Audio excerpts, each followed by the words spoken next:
That's awful. You ready? Yeah. Welcome in, ladies and gentlemen, to Rexroth Court.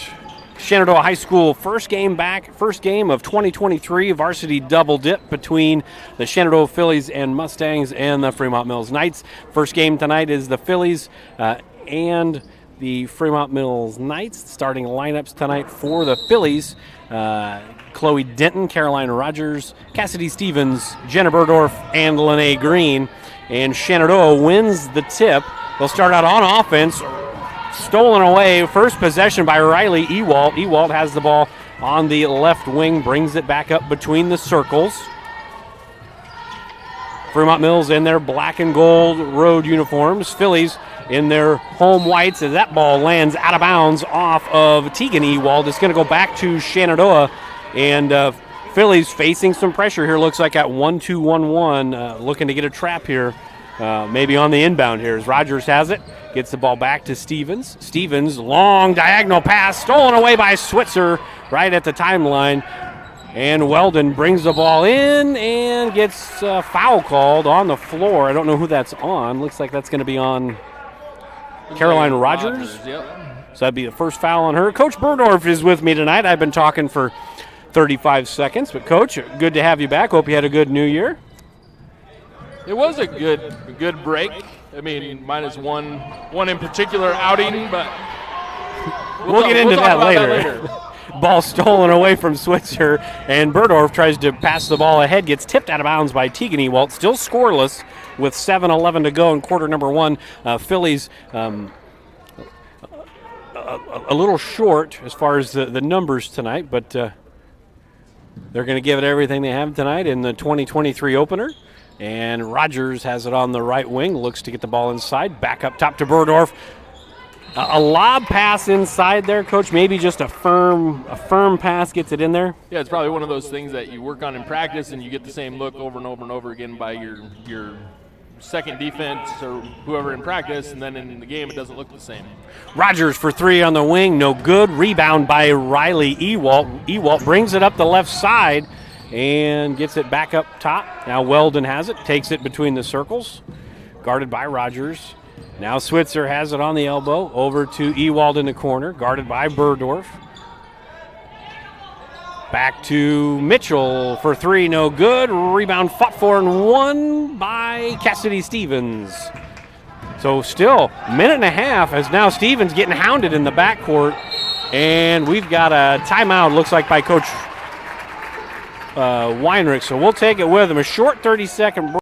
This very moment, a board-certified general surgeon will be leading her team in the removal of her patient's gallbladder. In this newly remodeled surgical suite, she'll use the latest technology and small laparoscopic incisions for a quicker recovery time. In a couple of weeks, the patient will have a pain-free and normal life again. These are the things that happen here every day. The new surgical center at Shenandoah Medical Center. Your health is our mission.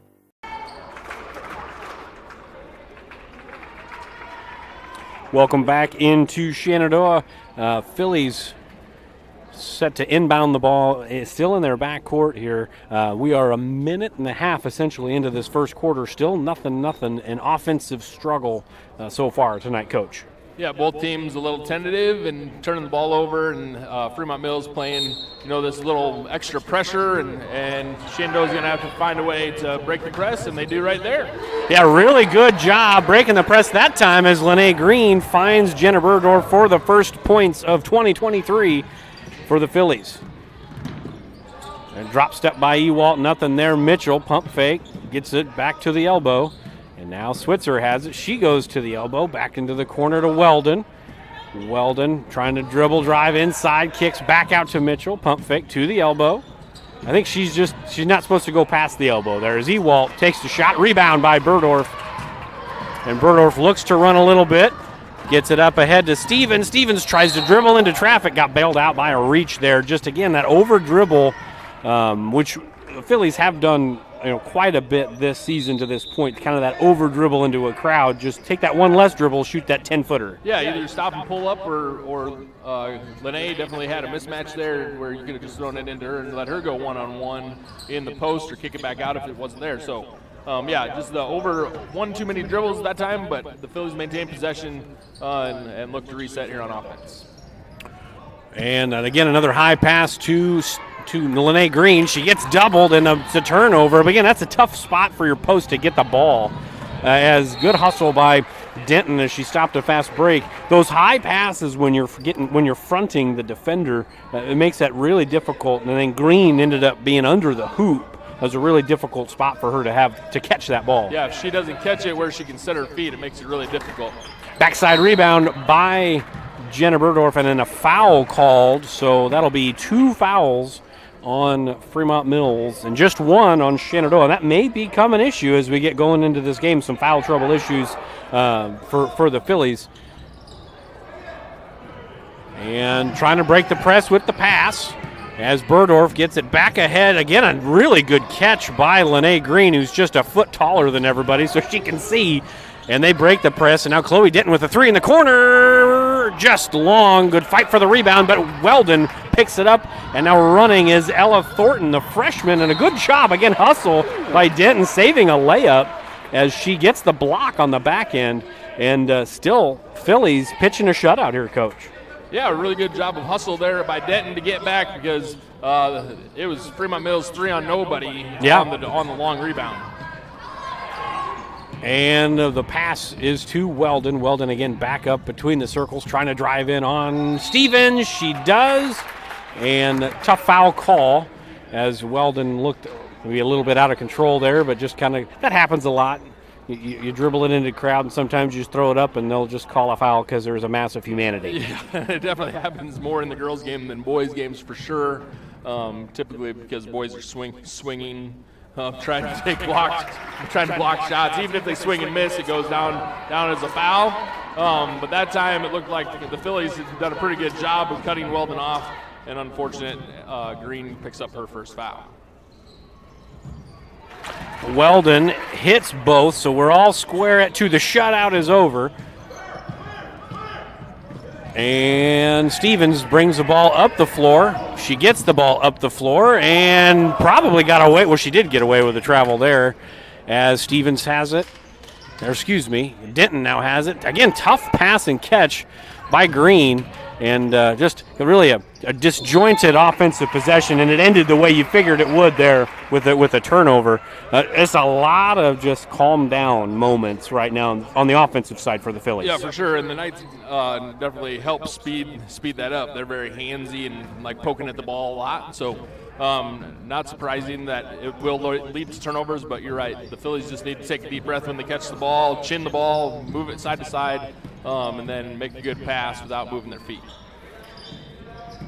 Goot on the drive, back to Weldon. Again, Weldon looking for Goot, and then a good steal by Green, and the Phillies looking to push.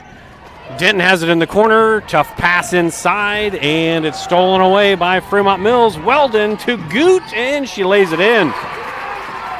So 4-2, the last 4 points of the game to the Knights, and now the pressure. When they score, they can put their pressure on, and Stevens did not get away with that travel. She got into that corner, and that's just tough for a dribbler. I know it looks like they're trying to let everybody leave, but when you do that, you don't have any friends there to help you. Right. And that time, that's a good example of when you do decide to stop, you got to jump stop to a stop. That way you have a pivot. So you have a pivot.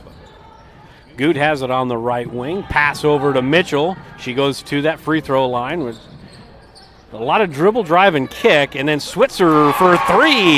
Got it. 7-2. And Phillies trying to find themselves offensively as they dribble the ball ahead. Stevens now on the left wing has it, trying to set something up. Gets it to Green at the high post. They got a high post tonight, Coach, and the drop step and the score. Look what happens when you get it into the high post. Woo, that's pretty. Give Green a chance to use her dribbling skills to take the ball to the basket. At that time, kind of cleared out the lane, gave her the ball on the free throw line and said, go to work. It's kind of like Derek Walker for the Nebraska Cornhuskers, right? Did that guy play that night? As the ball is nearly stolen away, and then it ends up being stolen away by the Knights. And again, just an unforced error, sometimes forced, but Weldon on the drive, got pushed on the floor by, looked like Stevens, hopefully Stevens there. You don't want Green to pick up another one. I think she's already got one.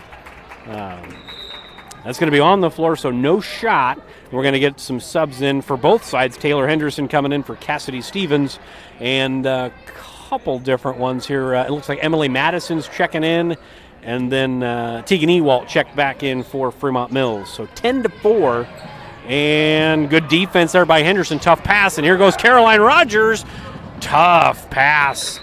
Tough pass. Again, you had that 2-on-1. Right idea, just wrong execution on that. Yeah, just get all the way there, jump stop, let the defense run by and make your own basket. Don't try to make that extra pass. In that situation, that was going to be really difficult to connect on that pass. But, again, got the turnover. Now you just got to execute at the offensive end. So Fremont-Mills has the ball. Ewald has the ball between the circles, guarded by Burdorf. Now Rogers. And Goot, one dribble. Gets it to Switzer. Switzer, dribble handoff essentially to Ewald.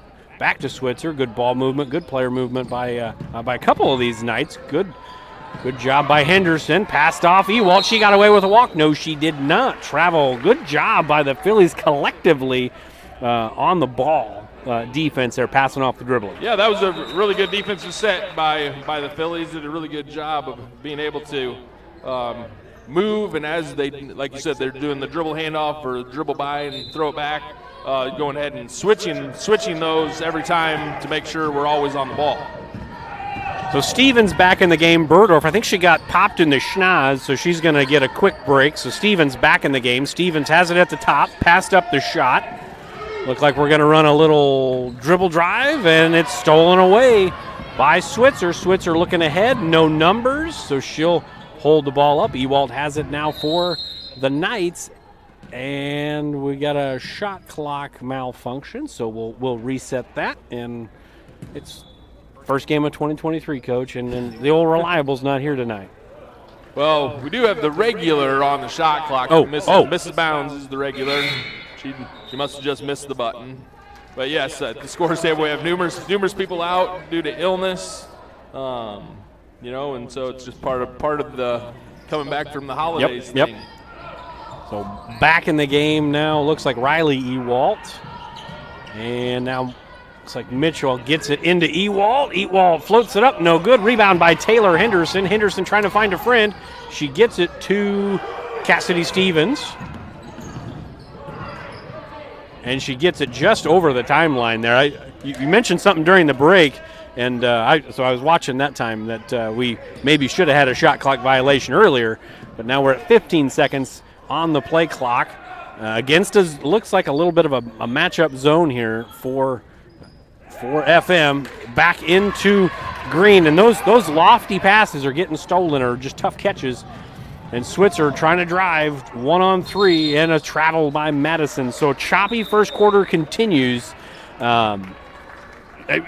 You understand that's how they're trying to get them to do those entry passes. But man, you'd really like to see how these offensive possessions would end if you put it on or quick, so the defense couldn't get there. Yeah, I think the idea is to move the ball just a little bit faster and have Lene post a little bit earlier, and then she'd be open and ready to catch the ball. And that time, they get the ball up the floor a lot quicker that time and got the ball in, at least attempted quicker, but it was knocked away by FM with 27 seconds left on the play clock. Ball gets into Green and a quick back and forth, a lot of contact and no foul called. And now Denton don't pick up a cheap one. She didn't. Good job. Shot clock is off, and Tegan Ewald in the corner got it. She didn't want to shoot it. But maybe she'll shoot it a little more now as she nailed her first one.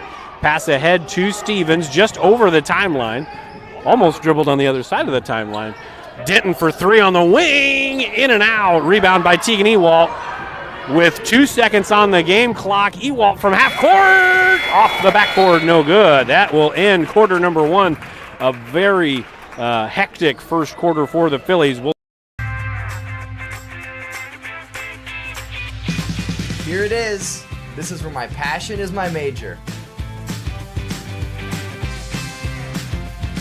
With more than 80 areas of study, dozens of clubs and activities to choose from, and advisors who ask the right questions and offer support, It's easy to be you at Iowa Western.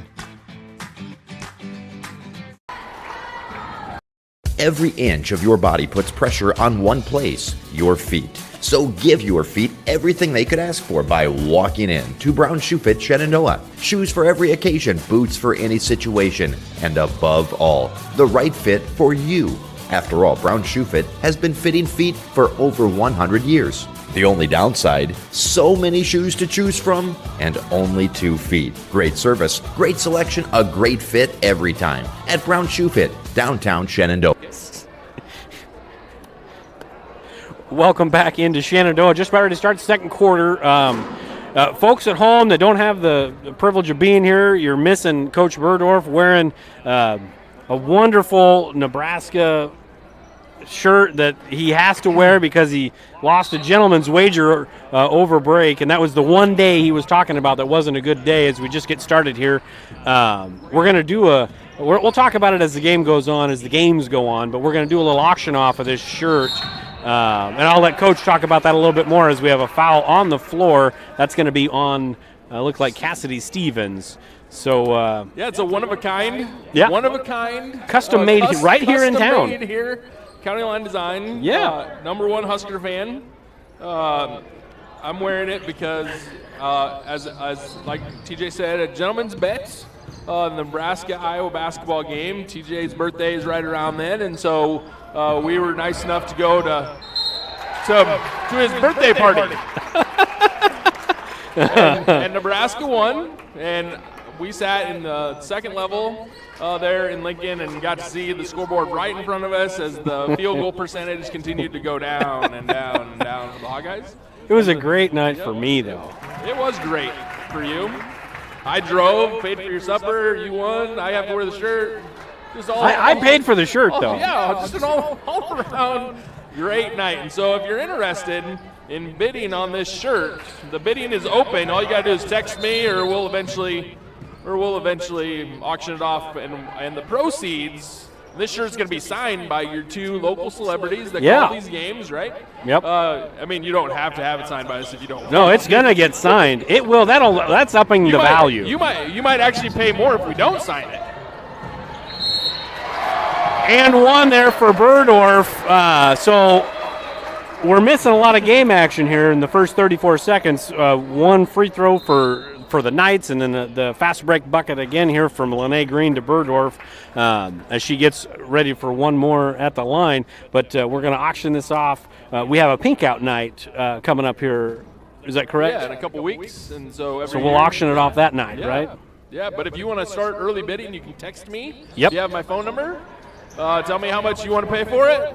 It's got to be in a money value that is in dollars. Yes. No cents. The foldable kind. Yeah. The foldable kind of money. Yes. Right. As we do have a foul again on the floor, that one's going to be on, looks like Chloe Denton. That's going to send, I believe, Izzy Weldon to the line for 2. So I do have a picture of this shirt. I took a picture of the front, took a picture of the back. If you would like to see it, and you are messaging Coach Burdorf, I'd be more than happy to flood his phone with the pictures that I sent so he could send them to you. It is a bright white shirt. Yes. With bright red, Nebraska red lettering on it.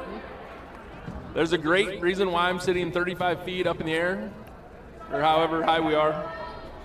Oh, probably. But I did wear it into the gym. Yep. Everybody saw it. A couple people noticed it. Yep. I believe somebody even said, "What, did you lose a bet?" And on the back, it actually says, "I lost the bet."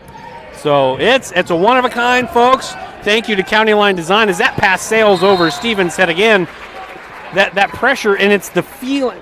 Sometimes it's not even pressure; it's that illusion of pressure that forces the errant pass or the over dribble, and that's kind of what the Phillies have kind of caught themselves in here in this 22-23 season. Yeah, you got to make a decision on whether we're going to play fast or kind of play a little bit slower, or how far passes are going to be. So we'll get back into that shirt here. We're ruining the game, I think, by talking about it, but it's important as the ball is dribbled on the line by Ella Thornton, going to go the other way. Pitcher, right? Ella Thornton, pitcher? No. Yeah, maybe. No, she was the one that was the lefty.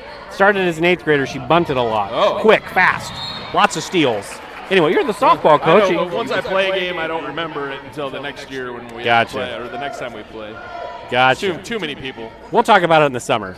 As the ball gets entered back in, and Denton has it between the circles. And look like a potential back door, not there. Denton dribble, thought about the 3, not there. Got to skip it, good skip. And now Burdorf got away with a walk that time, but it is stolen away. The ball never lies. You told me that at the ball game that we went to. The ball never lies, and that time it didn't either. As now Caroline Rogers gets called for a foul on a pretty good drive by Riley Ewalt. That'll be the 6th team foul on the Phillies, and for a team that's a little short, 7th, excuse me. So in the bonus already here is Fremont-Mills. We've got a timeout on the floor. We'll stay right here. When you are a little shorthanded tonight, that foul trouble, I had mentioned it very in passing early in that first quarter. Foul trouble, we always kind of talk about it with the big kids. You don't want to get in foul trouble. But tonight, when you're shorthanded, you really don't want to get in foul trouble because your bench is only so big. Yeah, for sure. And with limited players tonight for the Phillies, foul trouble can obviously become an issue. But the bigger issue right now is finding a way to score at the offensive end, not turning the ball over, trying to get it there. So I'd be more concerned about that right now in the Phillies huddle, and I'm sure that's what Coach Weinrich's talking about is how do we break the press and find a way to score. Obviously, a lot of our goal is to get it inside to Lene, which at times works and sometimes it doesn't. And tonight, it seems like Fremont-Mills is doing a pretty good job of collapsing down if the ball goes into her. So then she has to be able to obviously catch it and kick it, and somebody else is going to have to shoot it. So make it really hard, I would think, because they're doubling and tripling. Get it in to kick it out. But when they put her in the high post, that one offensive possession that really seemed, as Ewalt knocks the first of the 2 down, that really seemed to give her some space. They weren't able to double at the elbow. That really allowed her to go one-on-one. You'd hope maybe that's something that we'd see as we get kind of more going into this game and see if the Phillies can claw back, kind of keep her more at the high post and see if she can create that way. Yeah, give her some space. We've already seen it one time where she caught it on the free throw line, was able to take her girl off the dribble. So is that a possibility for the Philly offense going forward? Denton to Rogers, back to Stevens, and gets it in, and then look opposite. She says, nah, I'm just going to muscle it up, and that's what Lene Green does. And if you get it in there, she's going to make baskets. Yeah, and in that case, you saw FM triple teamed her, and she was still able to step through because she had some good footwork.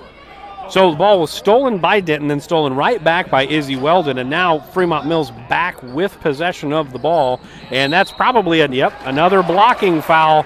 Honestly, in that situation, it's probably not a foul, but you have contact, and you're flat as a defender, not angled, and then you have the offensive player falling to the ground, so that in turn is your foul, and then that's going to make Rogers sit, and Taylor Henderson will come back in. Coach, your thoughts?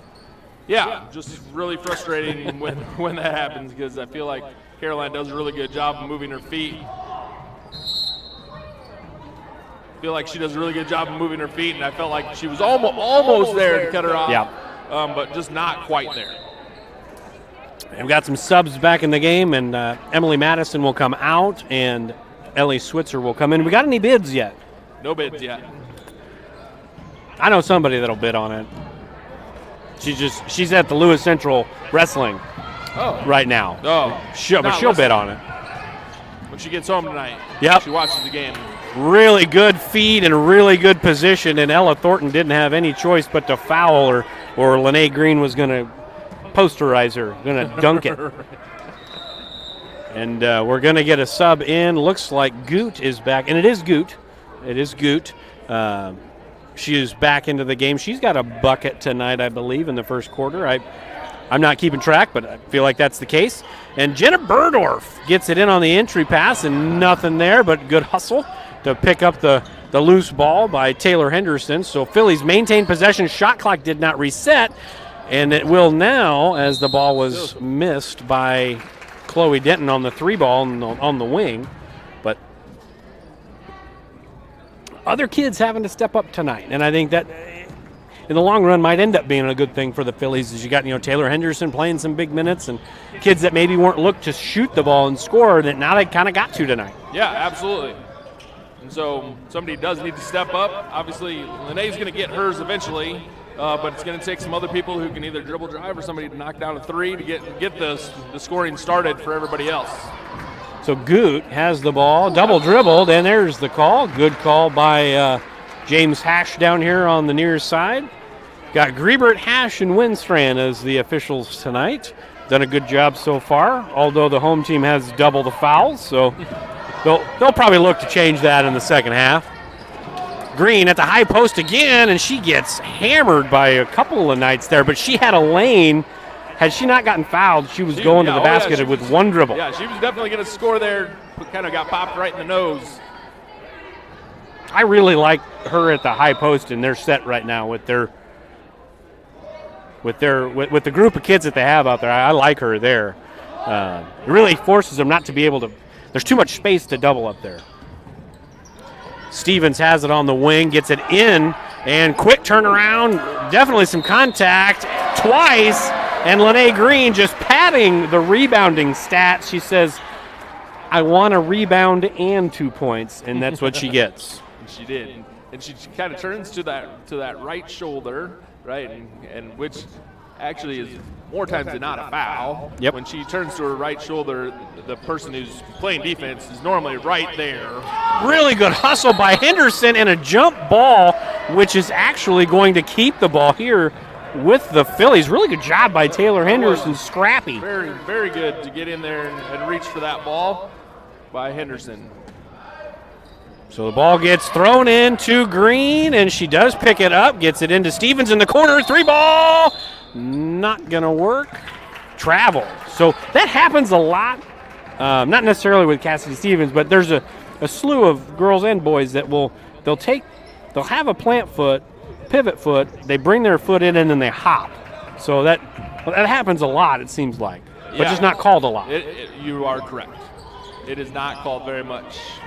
But they're on it tonight as Ewalt tried to save it into the hands of Lene Green, and ball pushed ahead to Denton. Denton on the drive. She goes up and she's fouled by Goot. That's going to send Denton to the line.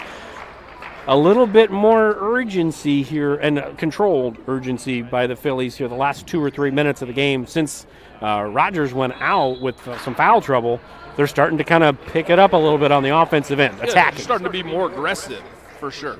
So we're going to get a timeout. 30-second timeout by FM. And we'll take it with them. We'll be back in. It's always been my dream to own a locker. You like school that much, huh? Actually, no, my own meat locker. I'm processing.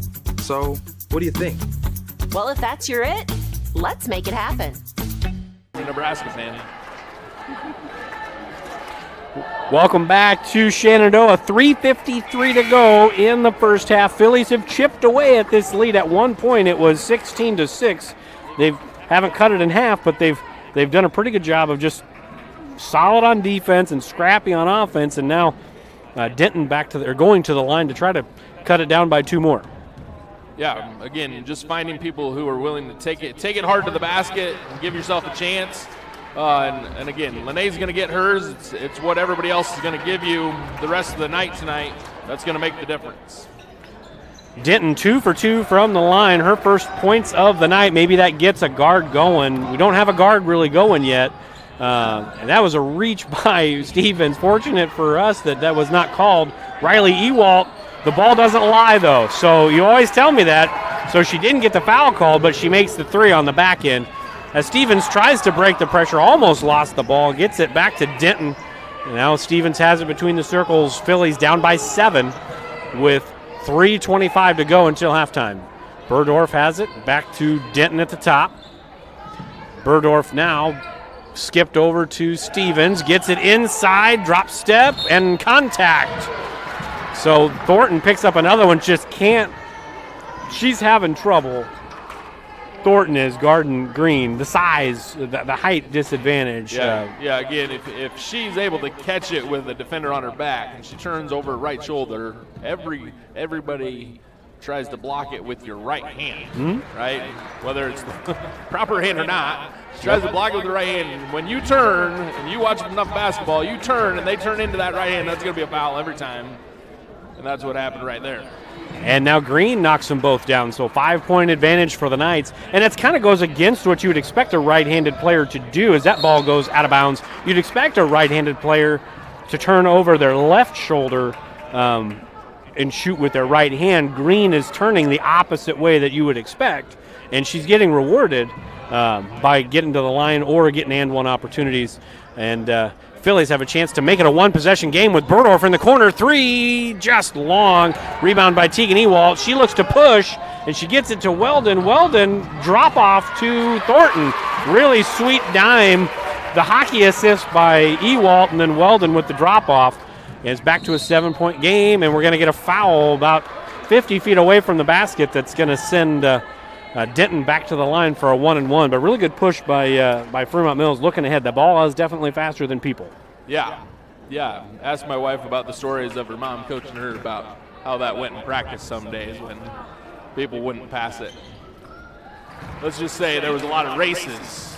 Well, some people like to say just dribble through press or dribble to what, but like I am very much a proponent of, I mean, if you can dribble through, that's great, but you're never going to be faster than the ball. Right. It's not possible. And Denton splits a pair, so Phillies down by 6.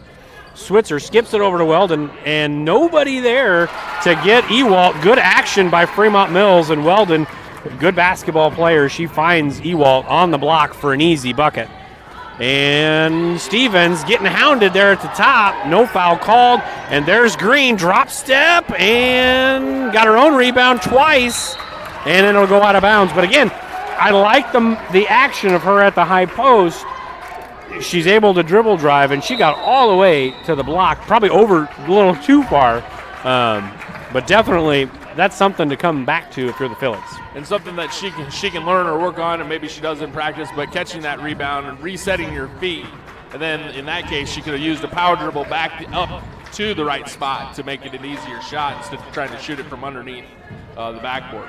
So 2 minutes now to go until halftime. There's 17 seconds on the play clock. Weldon has the ball between the circles. Gets it to Mitchell on the left wing. Couple dribbles for Mitchell. Weldon looking to drive, and a reach-in foul by Chloe Denton. You don't hate the effort. Again, it's just those fouls start to add up here in a game like this. I don't know how many, because it's not on the board, so I don't know how many fouls anybody really has. Yeah, and I'm not doing a very good job. I know she has at least 2, but that might have been her 3rd. That's going to bring in, looks like Kylie Fouch will check in with 1:47 to go. And 23-15 rebound fought for, and it's going to be a scrap on the floor and a jump ball, so it'll stay here. Good hustle by Stevens to get on the floor, first to the floor, right? That's what they say. First to the floor wins, and if you're a waist bender, you're not going to win that. Stevens got to the floor, and she was rewarded with the jump ball and flipping the possession. If I'm Ewald, I'm bouncing it off of Green. Right here. She didn't. Ewald has the ball now back here between the circles. Got it into the other Ewald. Nice little pocket pass, but missed on the layup, and Mitchell fouls Henderson, so that should send Henderson to the line to shoot 2, as now in the double bonus. Tough foul call. Yeah, that's right like there. a 50-50. It's a 50-50. Yeah, 50-50 ball on a rebound. Unfortunate foul for Fremont-Mills there, I would say. But the Phillies will take it, have an opportunity to score at the free throw line with the clock stopped here in the first half and try to cut into this 7-point lead. Henderson's first free throw just off the heel. She's got an opportunity here still yet for one more to cut the lead back down from 8 to 7.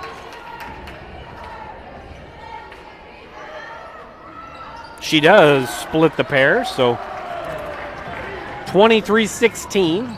Ewald up the right wing, gets it back to Weldon, to the other Ewald. Tegan picks up her dribble. Riley has it. Nice little crossover, goes into a brick wall named Lene Green. Really good job by Green, who hasn't had a lot of breaks tonight, just standing her ground. Good ball screen and a three just off the heel, but there's the backside rebound and a high five from Riley Ewald. Sends Green. She listens to the broadcasts. Backside rebound.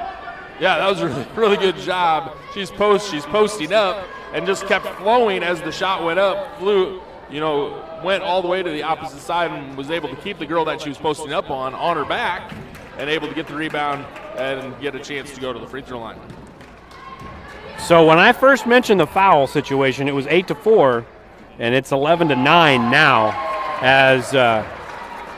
as Green knocks the first one down. I had told you they were going to even it out, and they have. I mean, maybe just because fouls are happening, but right. It tends to get even. Second one rattles around, no good, and we got an elbow foul by Tegan Ewald. Should be a flagrant, and the clock is still running. Yeah. There, it's still going. There it goes. Yeah, that should be a flagrant. Yeah, that's not okay to do. An elbow to the face is not a normal foul. Definitely not in the cylinder of her body. Right.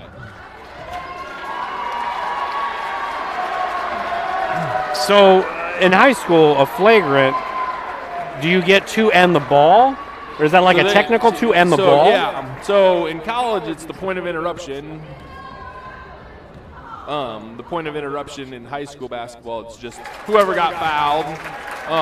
Not a technical, right? It's an intentional foul. In this case, a flagrant foul, where the person who got fouled has to shoot, and then you're going to go to the mid-court line, or they should go to the mid-court line with the ball. So the Phillies will maintain, will get possession. Correct. So this acts as a turnover. Correct. Yeah. A team turnover or a turnover on the person who committed the foul? Well, it would be an offensive foul, so sure. It would go. See, this is why you're up here. Yeah. The backdoor cut was there, but Green couldn't see it. Kicks it over to Fouch in the corner. Three, just short. Good rebound over there on the front side by Ellie Switzer. There's about 7 seconds separating the game and the shot clock. And now the shot clock is off, but it was dribbled off of the foot of Cassidy Stevens, and the clock is still running. And should be about 34 seconds, but they're not going to adjust. It should be about 34 seconds. We'll see what they do. We'll see if Rachel learned anything from me in the JV game as I helped her learn how to set the clock. Let's see what we get. Should be, well, there you go, 33.3. That's perfect. Boy, Winstrand there got it by the 10th. That's impressive. She knew. But the shot clock, regardless, is off, so Fremont-Mills could hold for the last possession if they wanted to. Riley Ewald on the drive to Weldon. Three long off the heel. Rebound by Fouch. It was Henderson. I shorted her a rebound, so now 15 seconds and counting for the Phillies. And swing over to Burdorf with 10 on the game clock. So Phillies will hold for the final shot. And Fouch in the corner. It's Henderson again. Backside rebound, no good. And that will end the first half of play. I promise at the end, or when we start the second half, Coach, I will make sure I don't say Fouch when it's Henderson. But we're going to step aside for about 60. We'll be right back with some first half.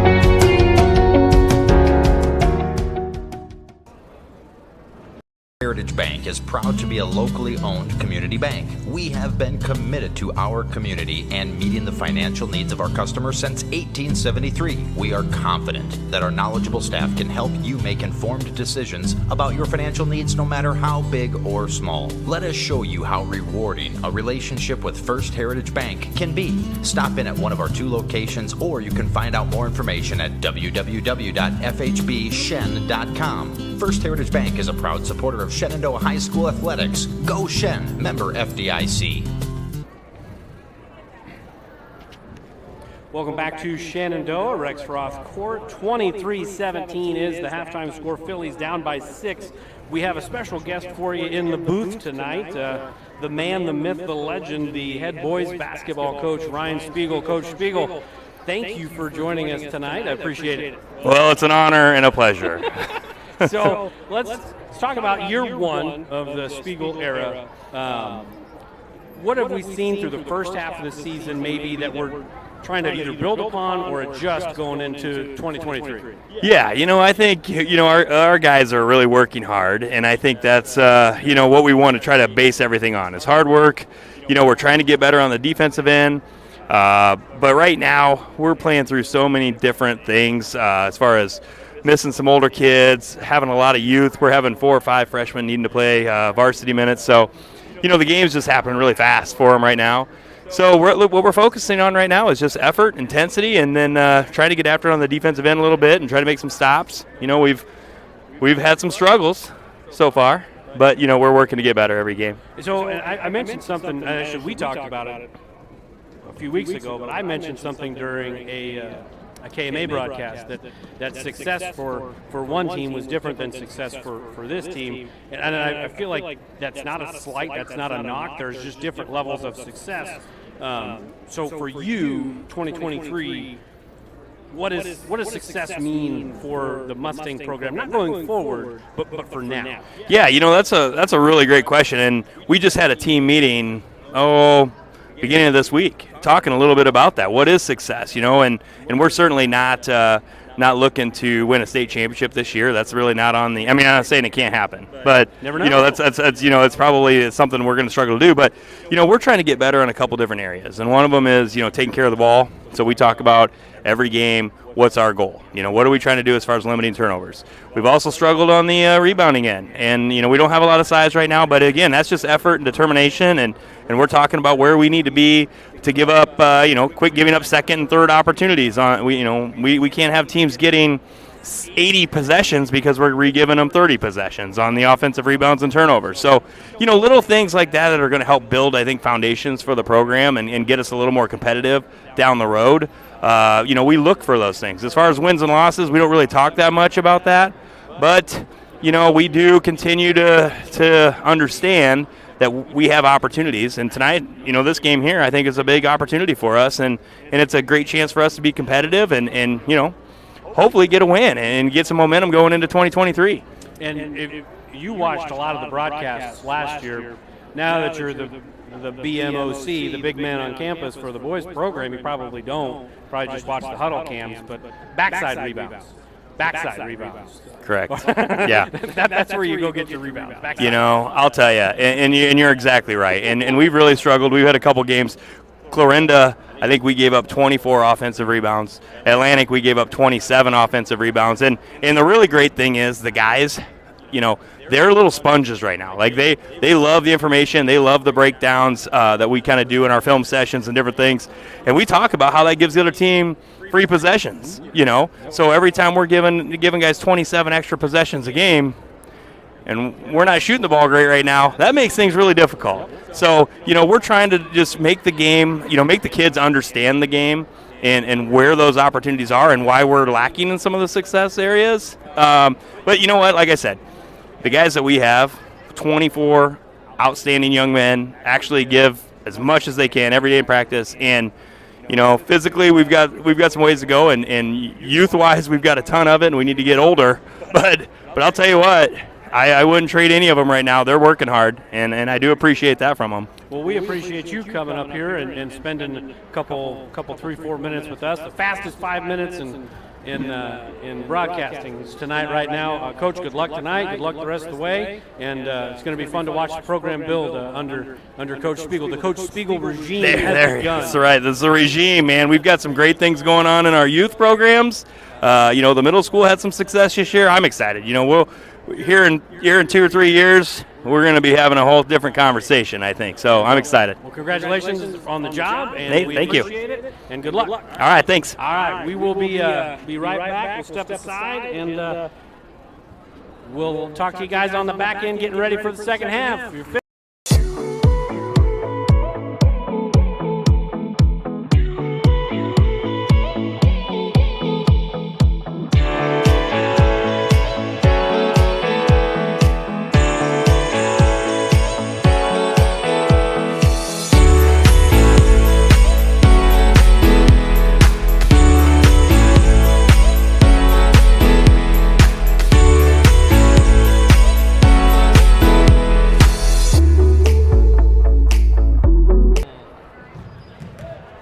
This is Kane with Gowing Plumbing.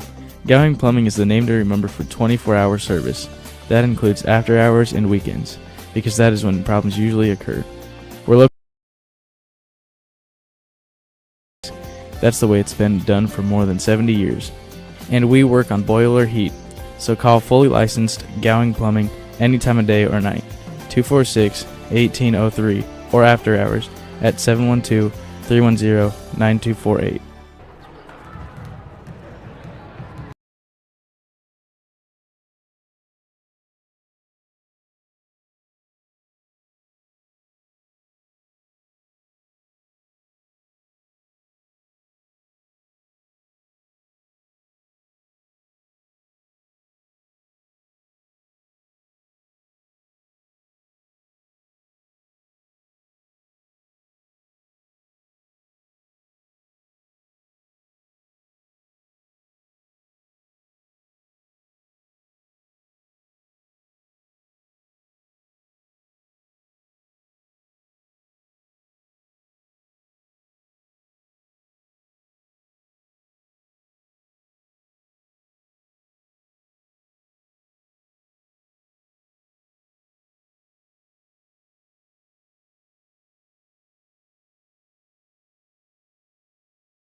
Yep. Welcome back to Shenandoah. Again, thanks to Coach Spiegel for taking the time to come up here and talk with us. And again, pretty excited about that program and what they've got going forward. A bunch of young bucks just trying to kind of learn the game and learn it kind of trial by fire. So a lot of young kids playing on the Hawkeye 10s, a lot of times it's a lot more difficult than you would imagine. But, Coach, we got a 6-point game on our hands. If you had said that to me in the middle of the first quarter, I don't know if I'd have believed you. Philly's done a pretty good job of just kind of staying in it. Yeah, really in the second quarter, they kind of found the groove of going to the basket and finding a way to score. Scored at the free throw line. which is going to have to be a big part of what they're trying to do here in the second half. And again, trying to stay away from foul trouble. Chloe and Cassidy both have 2 fouls, and Caroline has 3. So trying to stay out of foul trouble here in the second half will also help. And then just avoid the silly turnovers and keep the game at a speed that we can play. So again, getting doubled, and they're going to call a jump. Really good job by the Ewalts together there, sandwiching. When you get that double, sometimes, hey, kick it right out. But we haven't made a 3 tonight, so, maybe that's part of the reason why you're not really eager to kick it out, because we haven't made anything out there yet. Right, and again, understanding which way Lene's going to turn. Big part of the defense that time, she turned right into the double team. Weldon with a little kind of pick and roll there, and it was off the hands of Switzer, so it's going to go back to the Phillies. So back-to-back turnovers, 1 for Shenandoah and then 1 for Fremont-Mills, eerily similar to that first quarter, just kind of trading turnovers here for the first couple, 2-3 minutes.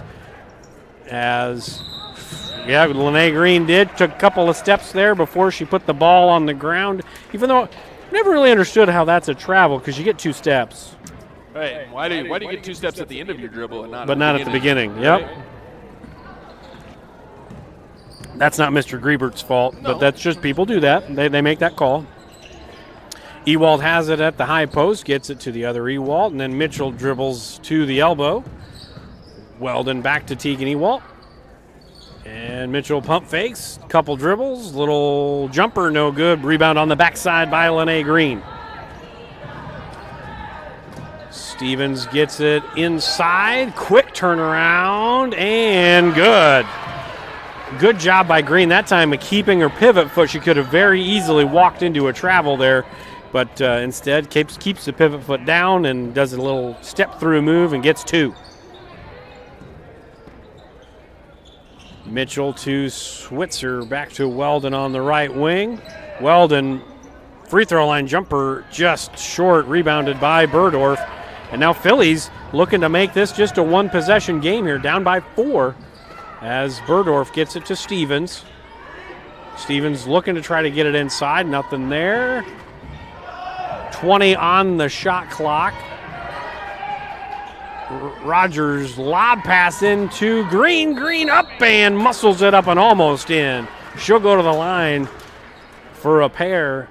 Very patient offensive possession that time for the Phillies. Yeah, good job of understanding that it wasn't there early in the possession, kicked it back out, and then went back to it, let Lene regain her position and able to earn a trip to the free throw line.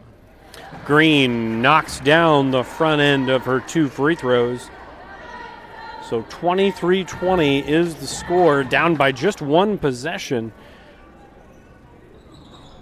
Can't make them both, and Tegan Ewalt gets the rebound. Weldon bringing it up the floor past the timeline, gets to Mitchell in the corner.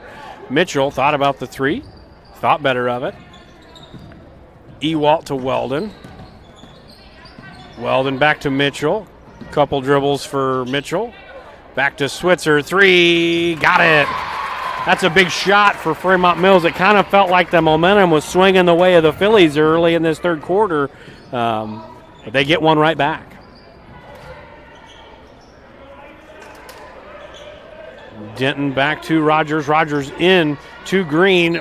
Opposite and in the travel, which it's a hard call, but the travel is called by Lene Green. But so many eyes on her when she gets it down there. I mean, it can't be fun to be a post player and have, 4 sets of arms and legs kind of coming at you. Right.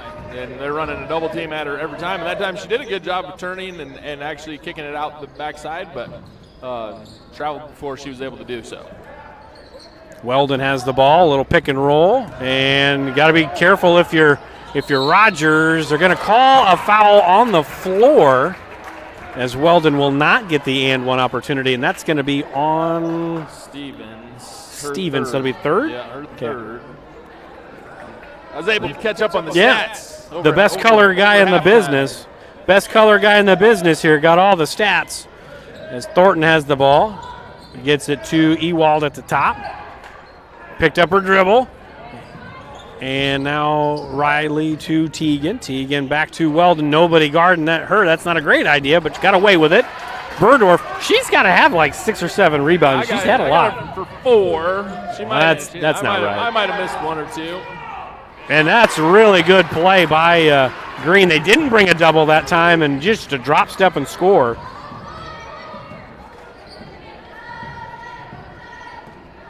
Phillies again down by just 4, just a couple of possessions here. Thornton gets it to Weldon. Weldon and a foul on Caroline Rogers. That will be 4. So she will more than likely sit. Maybe not. Yeah, I'm sorry for my growl, but she's just so aggressive on defense, and she does a really good job.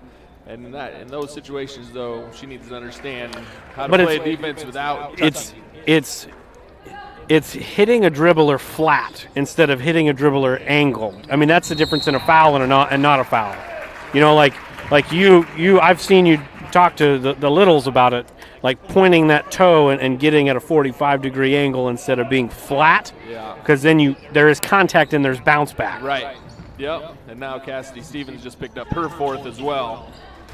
And the three-pointer by Thornton, as I was doing my best TV analysis up here, but nobody can see me. But you are absolutely right. It's all about opening your hips and pointing your toe and sliding to where you're going to go, not shuffling.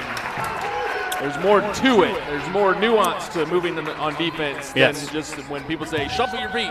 Well, there's more to it. Yes. You move faster when you open your hip, and if you've watched me talk about it, I talk about fencing, which the kids know nothing about. Yep. But I'm like, hey, watch an Olympic fencer. How do they slide down the mat? They open their hips and point their toe. They're much quicker. And the three-pointer by Ewald, no good. Rebounded by Riley. Ewald, and a travel by Weldon, but no foul called, so the ball didn't lie there.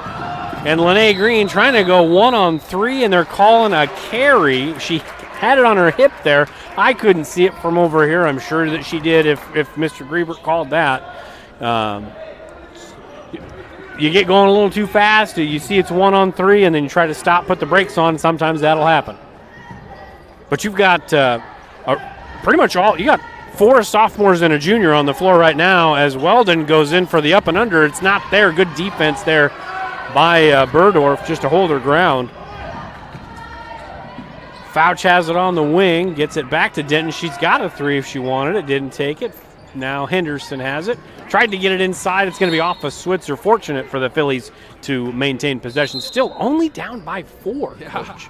Yeah, just continue to play and understand the value of possessions now, right? You're playing good on defense. You're getting stops. Fremont-Mills isn't making shots. Now you got to value the ball and make sure that you get a quality shot every possession.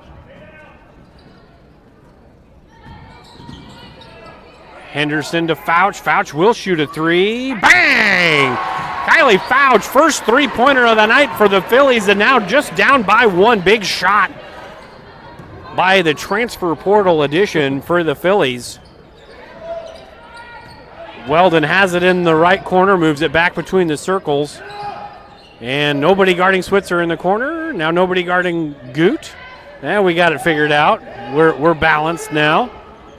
10 on the shot clock. Weldon looking to drive. She takes a mid-range jumper. That's off the heel. And good hustle by Ewald leads to a second chance bucket. The game's starting to pick up some intensity here. We'll see if the Phillies can maintain.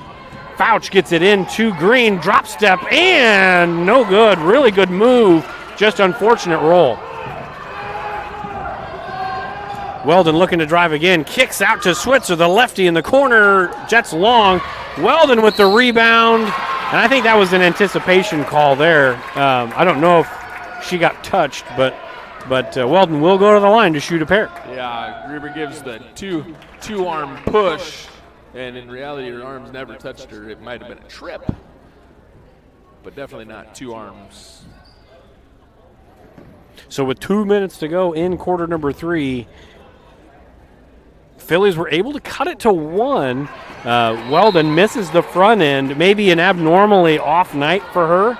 a pretty good basketball player.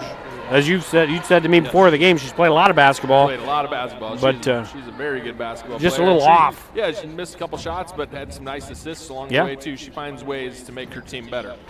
So she splits the pair, and Caroline Rogers checks back in with 4 fouls. And Kylie Fouch has it, gets it to Denton. She'll shoot a 3. That's short. Hustle rebound by Burdorf. That's got to be her 12th. And Denton again for 3. Bang! Back-to-back threes for the Phillies, and again down by just 1, Coach.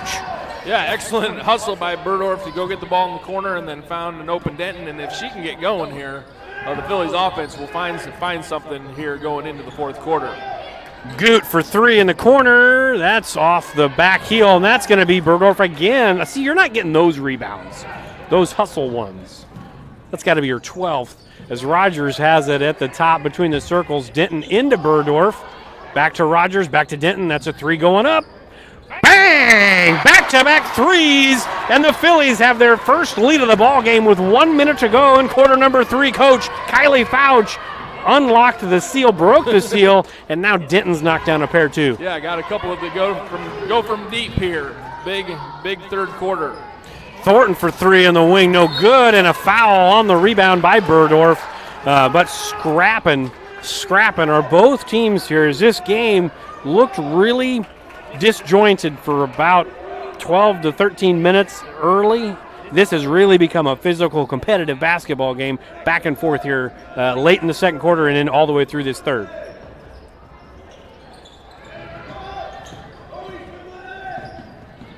Weldon trying to drive on Fouch. She does, gets through, and just a little too far as Lene Green didn't get much of a break. She's back into the game, and we're going to get another 2 steps before the dribble travel, Coach. On any other night, we don't call that. She kind of bobbled the catch, and he's looking at her back and can't see the bobble, and then calls her for the travel. Unfortunate turnover there, but it is what it is. Playing solid defense here, get another stop, and hopefully go into the fourth quarter either with the lead or tied and feel pretty good about yourself. Good defense by Burdorf, and then Thornton dribbled on the baseline, so it's going to go the other way. The shot clock will be off. A really good job of defense. The principle of verticality there, Coach. Right, you got your arms all the way to the ceiling, my old coach used to say. And I was like, Coach, I can't touch the ceiling. He's like, but if you could, you could guard all the way to the ceiling. So Denton has the ball, trying to break the press over to Stevens. Or excuse me, over to Rogers. And now there's 5 on the game clock. Rogers shoots a long 3.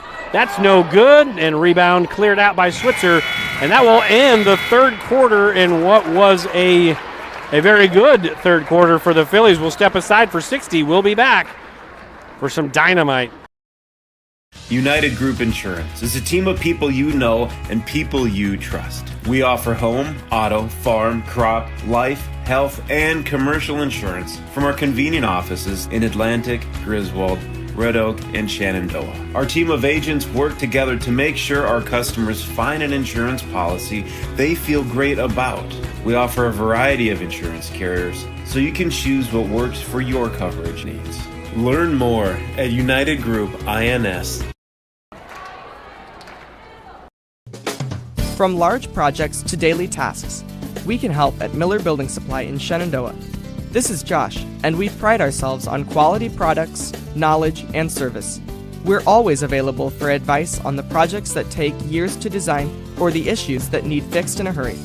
And we offer free estimates on anything and everything you need to complete both. When you have a demand, we offer the supply. Miller Building Supply in Shenandoah. 2 seconds. We're back into Shenandoah, just about ready to start quarter number 4. Phillies up by 2 as they have the ball. Fouch has it on the right wing. She gets it into Green. A foul on the entry pass? No. A foul on offensive foul on Lene Green. And that'll be, I don't know how many fouls? Third. I don't know how you see that from the backside of the play. Nevertheless, it's a turnover, and nobody guarding Switzer at the top. Now nobody guarding Mitchell, who gets to that free throw line. Switzer goes up against Green. Good job again of just being vertical and not picking up that fourth foul. Green has it now between the circles, gets it to Rogers, playing with 4 fouls. Now Denton has it. She's got a step on her girl. She takes it all the way in. Good rebound by Green, and it goes. Good drive and a good job by Green on the rebound, and it's now a 4-point lead, largest lead of the night for the Phillies. And Green has a very strong double-double tonight. Not perfect, but I know she has at least 12 rebounds.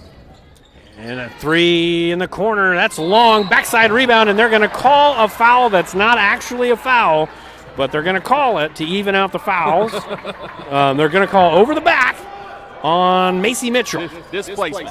Displacement. There's no such thing as over the back. It's not in the rule book. Nobody was displaced. Nobody was displaced. They called over the back. He called over. He did this. Yeah. Not a call. I know. Into Green. Green drop step, no good, and that's going to be off of Fremont-Mills, so it'll stay here with 6:51 to go and a hockey line change here for the Knights as Thornton, Ewald, and Weldon come into the game, and just one sub in for the Phillies. We don't have anybody coming out. There we go. Fouch comes up, put in some good minutes, dropped in, broke the seal, dropped in a 3. Very good minutes from Fouch off the bench there. Hit the 3. Hit the 3 and played very solid defense. Thornton drop step through, and they're going to call a travel? Yes, he does. So you did the jump stop, and then you did the step through. I don't know if it's a travel, but he called it, so we'll take it. Yeah. So pressure again from the Knights, and Green brings it up past the timeline. Finds a friend in Chloe Denton, as now Burdorf has it back to Denton between the circles. 25 on the shot clock. Little dribble handoff, miscommunication there. And a backdoor by Denton. Good pass by Green. Green to Denton. Denton has now 5 points in the second half. And a nice assist on 7 points in the second half. She hit 2 threes. Oh, yes, right. Basket. So 8. 8. That's math. Yeah, quick math. There we go. Whatever it is. Yeah. He's got some points here in the second half. There you go. That's great. Yeah. And then again, high post for Green. There's the ball stolen away from Rogers. She's going to go all the way, and she'll go to the line. I don't know how much of a foul that was, but they're going to get Weldon on a foul with the body there, so it's going to send Rogers to the line looking for, I believe, her first points of the night. It would be her first points of the night. And honestly, I think I've only noticed her shoot maybe once, twice. Yeah, I think she's maybe attempted 1 3. And to be in a position that we're in, the way the game started, and then with Rogers now having just her first point, Denton really just kind of getting going in this third quarter, as Rogers splits the pair. That first half, it was kind of Burdorf and Green that just inside, no points from the perimeter players at all. Right. That ball nearly stolen away, but now a 3 in the corner by Switzer. They need it. They didn't get it. And loose ball off of, they'll say, Stevens. You should probably be pretty fortunate they didn't. They like to call fouls on those type of plays. They didn't call it. Right. We'll just play defense as we'll get a timeout by FM. We do have to take a 30-second break to pay some bills, so we will be right back. The strength of a house starts with its foundation, just like the strength of a community starts with its education to ensure its success for many generations to come. The Shenandoah, Iowa Education Foundation strives to bring world-class education and opportunities to the youth of Shenandoah. Visit ShenandoahIowaEducationFoundation.org to become a part of the $100 Club, the Family Challenge, to donate to the Peter J. Weber Scholarship, or to make a general donation. The Shenandoah, Iowa Education Foundation, partnering today for success tomorrow. Welcome back in. 5:40 to go in the fourth quarter. Oh, boy. It's a 7-point lead for the Phillies as they just kind of keep – they're not – this is a run that they're on, but this is not a quick run. This has been a slow, methodical run, just extending the lead from 1 to 7 here, probably in the last 4 minutes of game time, 5 minutes of game time. Yeah. Yeah, I mean, they've outscored Fremont-Mills here 19-6 in the second half, but a lot of that has come in the last about 3.5, 4 minutes. Ewalt trying to get the ball in, does get the ball in, and now Ewalt gets the ball tipped away by Denton. And again, just to kind of recap for all of the millions of fans at home, Stevens and Rogers both with 4 fouls for the Phillies. Is that correct? That is correct, yeah. And Green has 3. Green has 3. And that's the foul trouble. Chloe has 2, and Jenna has 2. Yeah. Good drive by Weldon, and that may get her going. She's really had a lid on the basket tonight, and maybe that gets her going, makes this game pretty interesting the last 5 minutes and change as the Phillies break the press fairly easily. Long skip pass to Stevens, and she gets it back to Rogers. She'll try to drive on Switzer. She gets it to Stevens in the corner. 3, just long, but a good hustle rebound by Burdorf. That's a million. 3 ball by Denton. That's short. And Ewalt with the rebound. Couple of good looks for the Phillies from 3. Just couldn't cash in there. Ewalt for 3 in transition. She missed about everything there, so it's going to go the other way. 4:46 to go. The pace is starting to pick up a little bit, Coach. Yeah, and you can see a little bit of weary legs by some of the Phillies. I think Burroughs played pretty much the whole game except for that maybe 15, 30-second break in the first quarter. And easy, Mr. Official. The clock didn't start, and he just goes, "Start the clock." Jeez. It's okay. It's okay. We'll make it through. It's an intense game, Coach. A lot riding on this. It's good. We're good. Has been a very good contest. We have newbies over there at the scorer's table. A lot of illness going around. There's your high post to Green and the dribble handoff, and Rogers got away with an elbow there, and we're going to get a block on Ewalt. Philly's pretty fortunate. I mean, I could see the little push off from here. Rogers got away with one there. He had a little extended arm there, but not called. Maybe it was phantom. No, it was there. There was no contact. It was there, but it was 6-1. The foul situation Right, was you 6-1. About that first half how it Yep. evens itself out. Well, I honestly don't think they do it on purpose. As a really good step through by Green, it's back to a 7-point game. I don't think officials do that on purpose, but they're humans. They look and they see, and they're like, that's probably not going to go well. So they'll even it out a little bit. As looks like Mitchell's checked back into the game. The starters, other than looks like Ewalt, as a 3 in the corner or on the wing by Ella Thornton. Misses everything. That's back-to-back air balls for Fremont-Mills, and they have not done that tonight as we're just under 4 minutes to go in the fourth quarter. As you have, and again, this is okay. So you have a wide-open kid 2 feet away from you in Caroline Rogers, but it's like we've been told you have to get it to this person, like instead of just making the right play. I mean, does that make sense? Yeah. Like, if it's not there, it's not there. Just get the ball in and get it across. As there's Weldon, and I said it when she made her first layup, like, maybe this opens the door. That's back-to-back dribble drives for Weldon as she's trying to keep the Fremont-Mills Knights in the ball game. As Stevens drives in, gets stopped. She has the ball back in the corner. Tries to get it inside, does. Double comes, and that's going to be off of Green. Good job that time on the double to reach in and get a hand on it, and it's going to go the other way.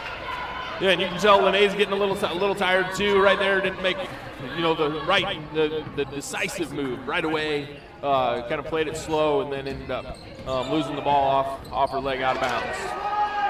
Nobody guarding Switzer in the corner, and right now nobody guarding at the top of the key, and that's the 3rd consecutive 3-point air ball for FM. Tired legs, first game back. Well, this is their 2nd game back because they played Griswold on Tuesday. Yeah, and elevation maybe? Yeah. And Mitchell's probably one kid that you can leave open.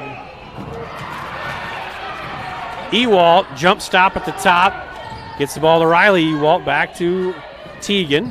Teagan tries to drive in. Riley for 3. Bang! She banked it in.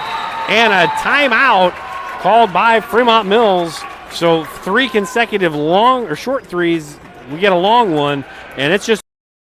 Pella Corporation in Shenandoah is growing. Pella is a family-owned company and has a strong heritage that started in 1925. Pella offers a strong benefit package, competitive wages, quarterly bonuses, profit sharing, and more. Pella has a decreased overtime schedule. You'll never work on Sundays, and you will have at least 2 Saturdays off each month to spend more time with your family. Go to careers.pella.com to see what jobs are available and apply today. Experience is not necessary, as Pella will provide training. Pella is an equal opportunity employer. Welcome back in. 38-36. Phillies on top by 2 with the ball. Full court press for the Knights, on and off, mostly on, has been fairly successful in speeding up the Phillies and turning them over. Just got to value the basketball, as it's more of a man-to-man press here, as that's going to be off of Weldon, but it was almost one of those catastrophic turnovers there. You get going a little too fast. Right, just turned and tried to go too fast. There was no reason to go that fast. Just catch and look. It was just a man press. Yep. Just turn and look, and they'll get out of your way. And Denton gets it in and gets it across the timeline. And she gets it into Burdorf. Burdorf turns and faces, goes up strong, and it goes. Burdorf, by my just math in my head, 6 for her. 6. So a couple buckets, and she'll have a double-double. Maybe. Goot, dribble drive, gets it to Weldon in the corner. Down by 4 are the Knights, 40-36. Weldon on the drive again, and it goes. Weldon knows that she's getting guarded by kids with foul trouble, and she's attacking.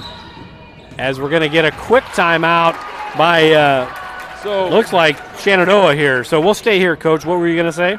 Yeah, so the shot clock should be at 35. I think that's a major problem. On why we're getting some of the quick 10-second calls, because we hadn't even inbounded the ball yet. The shot clock doesn't start until the ball's inbounded, and so in this case, if we would have gotten it in play, yes, we would have only had 4 seconds to get across half court. And so that's if you look at the right-hand side of your screen, oh come on. Huddle cam just moved. At the top right-hand side. The clock should definitely be. Yeah.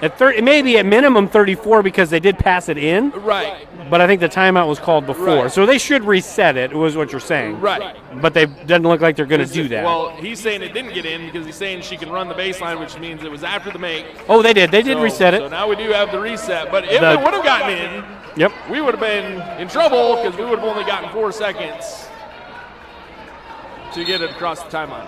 So Denton bringing the ball in, and it's going to be off of Weldon. Good save by Weldon, and Goot for 3. This is big. Just off. Rebound by Fremont-Mills, and this time again missing, and a jump ball called on the backside. So rebound by Green, but then a turnover by Green as just simultaneous with that jump ball.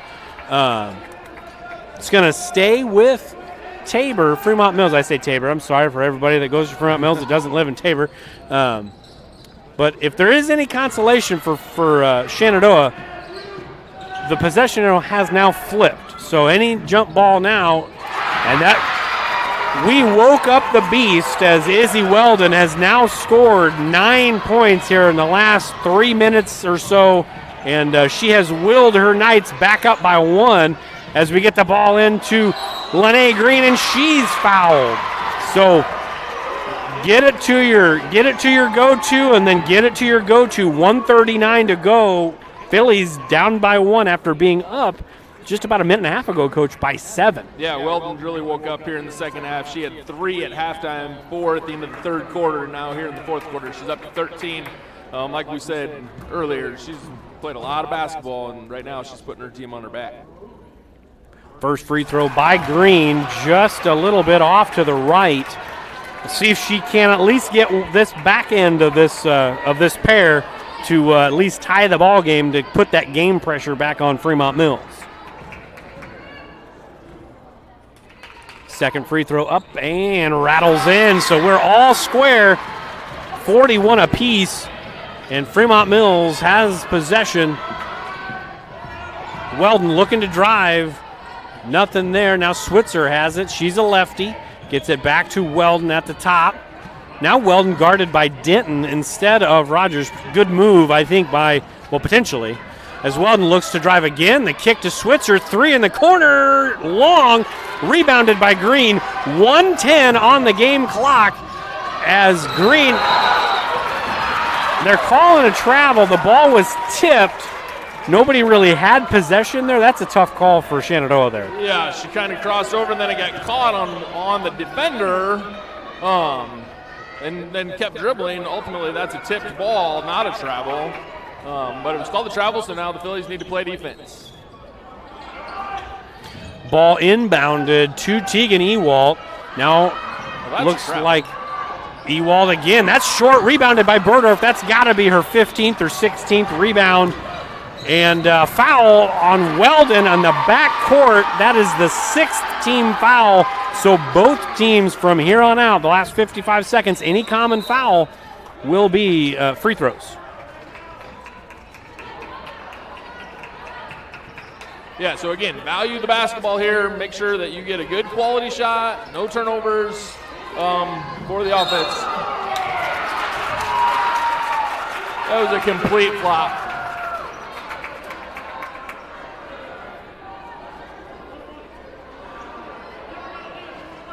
That's an offensive foul. They shouldn't be shooting free throws, right? Never got in. So it's a player control? Yeah.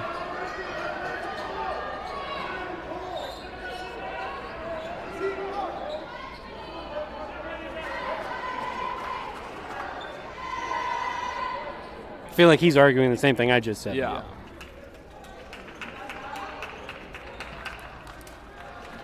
So when the ball is out of bounds, there is no possession. No possession. Official possession. First free throw. The ball never lies, but it's rebounded by FM with a chance to take the lead with 50 seconds left and a timeout by Fremont-Mills. I really want to pay some bills, but, Coach, we're going to stay right here. 41-41, as bad as it looked for Shenandoah early in the game, they've clawed their way back, had the lead by as much as 7. Izzy Weldon has brought them back. We're all square. Less than a minute to go. If you're Coach Weinrich, what are you talking to your kids about? I think the biggest thing is that we want to stay between our man and the basket. And if they get a 3, make sure we're rebounding it. It's better than an Izzy Weldon layup. Letting her dribble to the basket. And then secure the rebound, because Fremont-Mills is going to come after you as soon as you get the rebound. There's going to be two people grabbing for the ball or trying to tie you up. And so make sure that you grab that rebound, secure it, and then make sure you can use your pivot foot to find an open girl to pass it to, or possibly get fouled, go to the other end, and shoot free throws. And I feel like I have Fremont-Mills' timeouts correct. I feel like they've only got 1 left. I have no earthly idea how many timeouts Shenandoah has because it's not up on the board. Right. I have it listed at 3 for me, but I think maybe they only have 2. But we'll find out. But there's timeouts available if they get in a pickle, right under the hoop on a made basket or something. Call a time. Hey, we got the ball. Call timeout. Call timeout. Save the possession. So you've got Thornton on the floor, both Ewalds, Weldon, and Switzer for Fremont-Mills. Denton, Stevens, Burdorf, Green, and Rogers for Shenandoah. And Weldon trying to drive. Ewald traveled, and they called it. And they've been calling that all night. So whether it was or it wasn't a travel, that's always debatable. But they've been calling that all night. Yeah, it's that little jump step as you get ready to dribble. Right, they kind of jump sideways. For some reason, girls do that more than boys, it seems like. And boys, when they do it, they do get called for the travel. So Stevens gets hip checked in the backcourt by Macy Mitchell. May not be the worst thing in the world. I mean, Stevens could make them both and we'll be up by 2. But in the shot clock era, the shot clock was not off because there was a second. Now the shot clock will be off. Potentially, FM could hold for the last shot if they wanted to, in a perfect world situation. Right. Stevens to the line. Any points for Stevens tonight so far? Nope. Well, now she's got 1. because she made the front end, and now the Phillies have the lead again in this back and forth seesaw affair, and we're going to get a timeout by Coach Weinrich. Be a full timeout.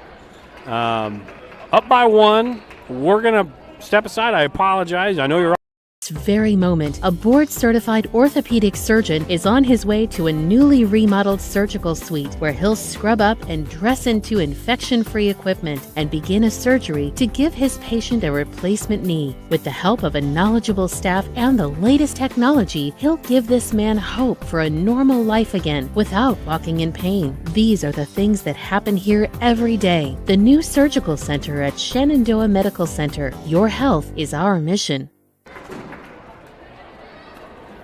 We are back here in Shenandoah, 33.6 seconds to go.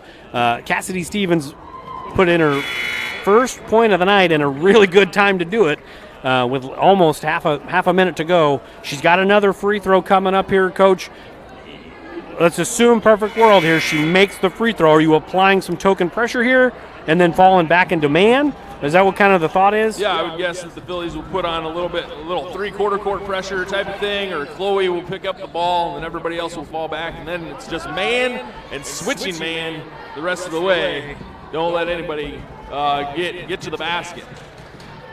Stevens at the line. Phillies up by 1. She's long on the second, so a 2-pointer or a 3-pointer, any bucket will give FM the lead. They can hold for the final shot. And Weldon has a lane. She goes up. She misses long, and that's out of bounds off of Fremont-Mills. So you're going to get some fouls. Really good look and a really good set by FM. They got it to their best player. Just missed it. Yeah, notice the Phillies did not switch coming across that high double screen. It led to Weldon having an opportunity to go to the basket. But a good challenge by Green at the basket. Made her shoot it up high and goes over the rim. Phillies trying to get the ball in. They do get it into Green. Green is fouled in the backcourt by Macy Mitchell. That's the 8th team foul, so 1-1 with 17 seconds to go. Green has had a stellar night. Icing on the cake for her if she could knock in a couple and stretch the lead here as we're going to get offense-defense substitutions in for Fremont-Mills. They got some shooters. Switzer's made a 3. Thornton's can make some 3s. Both of the Ewalts can make 3s, and we know what Weldon can do. So everybody's kind of a threat on the floor right now for Fremont-Mills on the offensive end. Yeah, and again, just making sure that you know where your girl's at, and as screens come, we're switching all screens. And Lene Green knocks down number 1. She'll have a second free throw after the timeout by Fremont-Mills. We're going to take a quick one. We'll be right back in about 15. It's always been my dream to own a locker. You like school that much, huh? Actually, no, my own meat locker. I'm processing. So, what do you think? Well, if that's your it, let's make it happen. We're back here at Shenandoah, 43-41. What looked like a game that may not go the way of the Phillies has turned into a really good back-and-forth contest. Both teams have played super hard. You got to credit the kids, both sides, for their effort and again, just playing real hard. And it's come down to essentially free throws and situational basketball here in the last 17 seconds. Green's got one more free throw, then you got to play defense on the other end. And you know, it's a lot of fun. You know, this is kind of what high school basketball should be about. You know, a lot of fun, down to the wire, good competition. Yeah, absolutely. Both teams have played super hard all night. Kind of have to overcome some turnovers for both sides, but it is what it is, and both teams have given a great effort here tonight in Shenandoah. Second free throw by Green, rattles around and down, so 3-point lead, clock goes 15 seconds and counting. Ewalt steps up, fakes the shot, it's off of it, looked like Thornton, and it was. That's a great call because Rogers' hand was right there, but it hit Rogers' hand then off of Thornton, so now it's definite foul time for the Knights.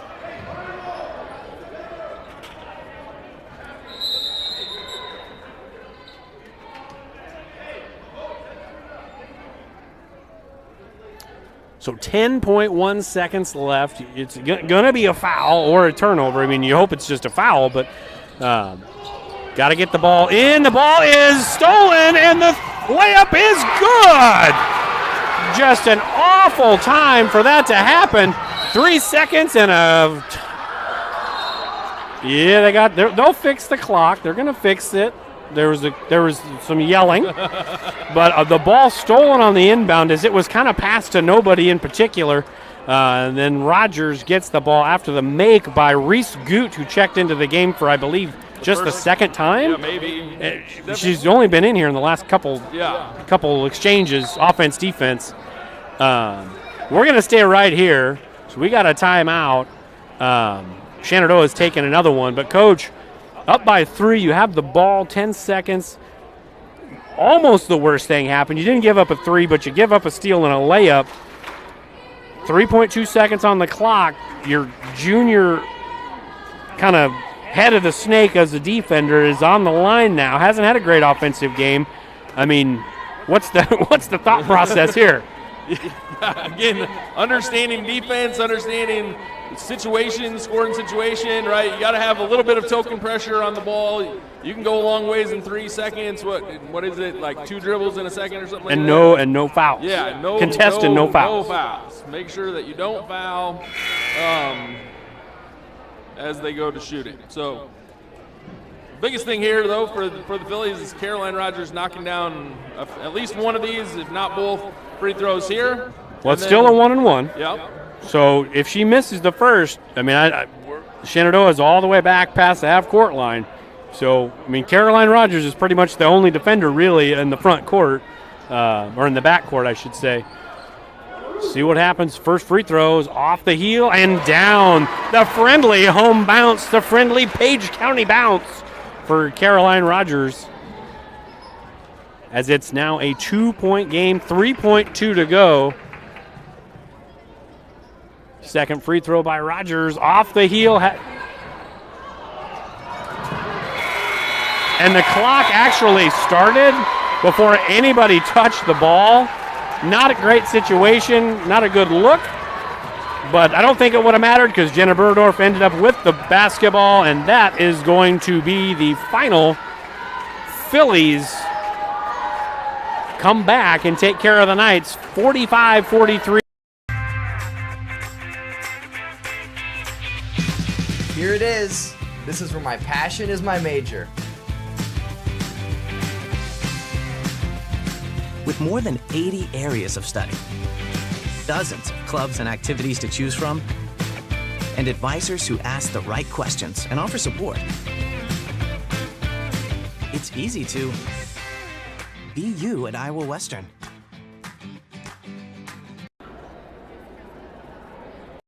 Every inch of your body puts pressure on one place, your feet. So give your feet everything they could ask for by walking in to Brown Shoe Fit Shenandoah. Shoes for every occasion, boots for any situation, and above all, the right fit for you.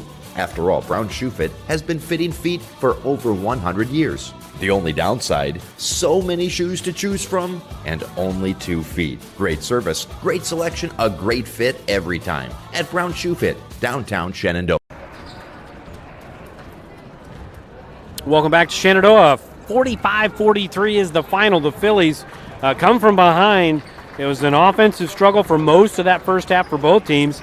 Offenses came to life at different points in the second half. Coach, if that first game of the double dip is any indication, we could have a really entertaining night for both boys and girls, because that first game was sure entertaining. Yeah, it was. Kind of a slow start. Both teams struggled a little bit to put the ball in the basket. Turnovers didn't make it a lot of fun to watch. But as we kind of got going, people got into a little bit of a flow, into a rhythm of the game. Things started to turn, and turned in the Phillies' direction in the second half for sure. And they pull out the win, the first one of 2023. So in 2023, Phillies 1-0. That's what we're going with. That's what we're sticking with. And again, kind of Herculean effort. 6-7 kids playing for the most part, and not a lot of breaks, not a lot of time off, not a lot of sitting down on the bench, and a couple kids playing with pretty significant foul trouble for a long stretch of the game, and nobody got Dairy Queened. Everybody stayed in the game, so that's pretty impressive in and of itself. Yeah, Caroline ultimately came back into the game in the third quarter with 4 fouls with about 2 minutes to go in the third quarter, and then was able to play the remainder of the game without picking up her 5th foul. Cassidy Stevens picks up her 4th foul in the third quarter as well, and she plays most of the fourth quarter, if not the whole fourth quarter as well, and is able to contribute and be out there and do a good job. And I think Green, I'm not sure she came out of the game, and she finishes very briefly in the fourth quarter, not for very long. Okay. Yeah. So she does a great job. She ends up with a double-double, 21 points, at least 14 rebounds. My pen didn't always make it to the paper, but I know she got at least 14. And so a huge night for her. Berdorf has 6 points and 8 rebounds. You say it was double that. I don't know. Again, my pen doesn't always go to the paper. So the fine folks in Lincoln will get it right. The huddle cam will get it correct. Chloe Denton, huge second half. She finishes with 11. So big night for her coming in the second half and knocking down some threes, and they wouldn't have been without Kylie Fouch opening the basket up. She gets 3 points, and then Caroline has 2 points, Cassidy 1 point, Taylor Henderson makes a free throw in the first half. Just a well-rounded game for everybody, and again, you couldn't ask for anything more in terms of effort, and it's easy when you're down 12-4 early, 16-6 early.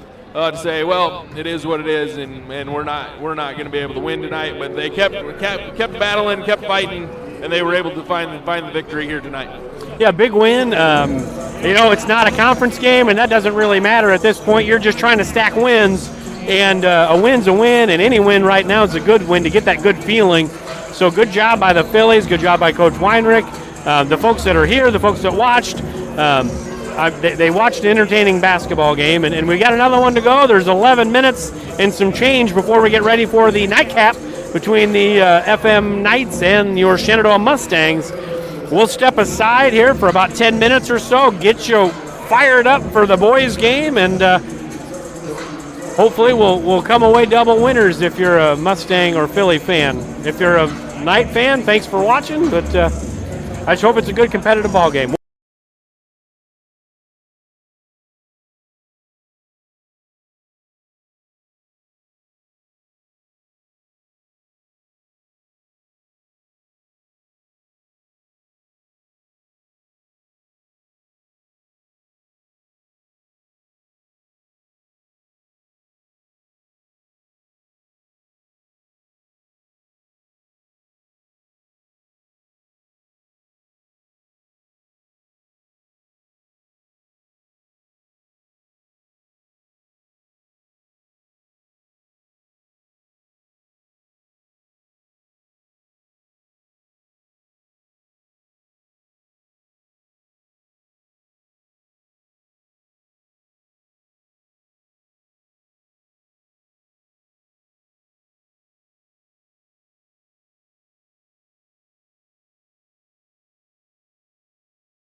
who the starters are.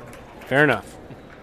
Welcome in, ladies and gentlemen, for the nightcap of your Thursday night basketball doubleheader here between Shenandoah and Fremont-Mills. TJ Young alongside it with me is Aaron Burdorf. Starting lineups for Shenandoah here in the nightcap for the boys. A little bit of a change, but Jade Spangler, Camden Lormer, Gage Heron, and Seth Zwickel still in the lineup, but Dalton Athan getting a start here in first game of 2013. Coach, what are you looking for here from the young Mustangs? Yeah, I think they've been working a lot on defense in practice over the last 2 weeks, so I'm interested to see the change in pace on defense for the Mustangs. As the tip went to Fremont-Mills, you give up that shot by Mahaney, and then the rebound by looked like Van Houten. Yeah. So Van Houten will be at the line.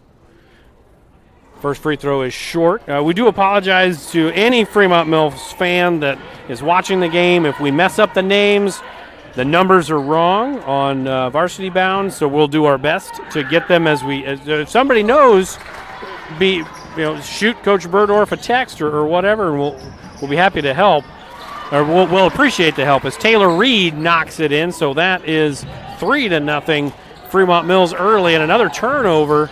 Mahaney got the turnover, and Reed tried the up and under. It's not there, and we're going to get a clear-out foul, looks like, on the floor on Taylor Reed. So the things that Coach Spiegel was talking about during that halftime break, the offensive rebounding and valuing the basketball, things that definitely rearing their ugly head early, first 26 seconds of the game. Yeah, you can't turn the ball over. Obviously, we can't go back to that. We've seen presses all year. We've got to be able to handle pressure without throwing the ball away. So Thornton has the ball, gets it to Van Houten, and into Mahaney, no good. Rebound by Camden Lormer, looks to push a little bit. Long lob pass, and now Taylor Reed goes up for two, and he's going to get to the line for two as Camden Lormer called for a foul. So turn it over, and then you commit the foul. They're going to say it was on the floor. Excuse me. I beg your pardon. Yeah, and we're going to have an early sub. Yeah, three possessions for the Mustangs and 3 turnovers that don't even get to half court. A minute into the ball game, can't have that. So Lormer will check out early, and Graham will check in, and Zwickel threw it up into arms there. And now Spangler has it, and it's going to be a 10-second violation. No, timeout called. Very close. Very close. So, Coach, will stay here. The fans just came back. Got a timeout on the floor. Shenandoah down just 3. As crazy as the first minute's been, they're only down by a possession. Is it just kind of a settle the troops down, or is it what's Coach Spiegel, you think, probably talking to the kids about? Yeah, I think the biggest thing here is, hey, we got to value the basketball. We can't do anything if we keep turning it over. And then when we're in defense, what are we doing? Making sure that we're all on the same page of what we're doing on defense, and then rebounding basketball. Can't give up second chances. That can't happen.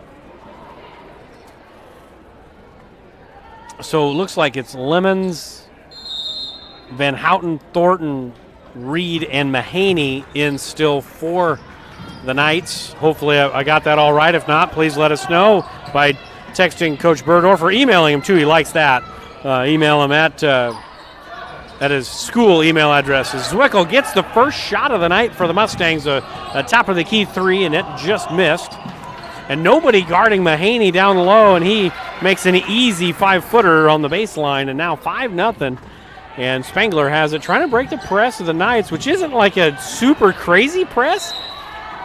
It just kind of, they're not getting up and trapping the dribbler. They're just kind of letting Shenandoah get themselves into a bad spot. Right.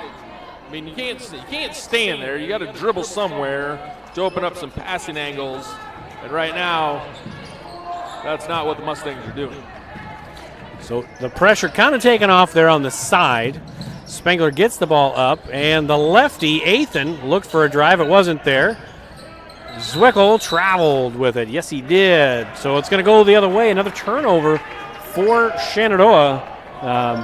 This isn't what Coach Spiegel had in mind, but again, down by 5. It could be 12 right now. So they're pretty fortunate to be where they are, as Athan nearly got a steal there. Reed thought about the 3, now got it back down, tried to get it back down to Mahaney, but good job by Spengler to get down in help on the backside.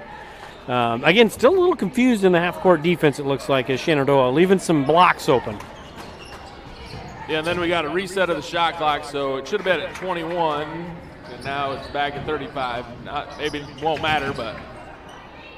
Reed, nice little step-through move, and it was missed, but Mahaney got the rebound, so an offensive rebound, and then Spengler dribbled the ball while he was trying to get the ball in, which is not legal.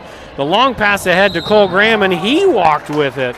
So that's going to be another turnover for Shenandoah, and again, it's just kind of just playing a little too fast. It's that John Wooden quote, right? You want to be quick but never hurry. We've got a lot of hurrying Mustangs right now. Yeah, he turned around, and I don't know if he expected somebody to be right in his face or not, but then he noticed that there was an angle to the basket, and we just went too fast.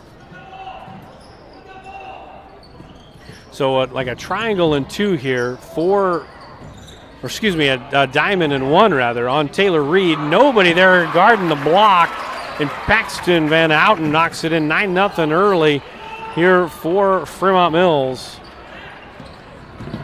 Athan gets it right through on the dribble drive, and then Graham was not ready for it. A good drop-off, it looked like, by Athan, but Graham just not quite ready to receive the pass there.